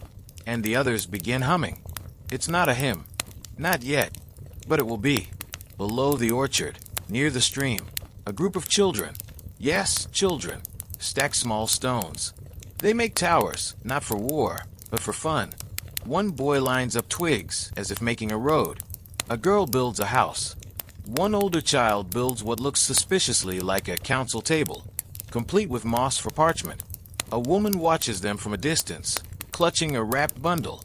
When someone asks what she carries, she replies, seeds, from the old place, before the fires. She doesn't elaborate.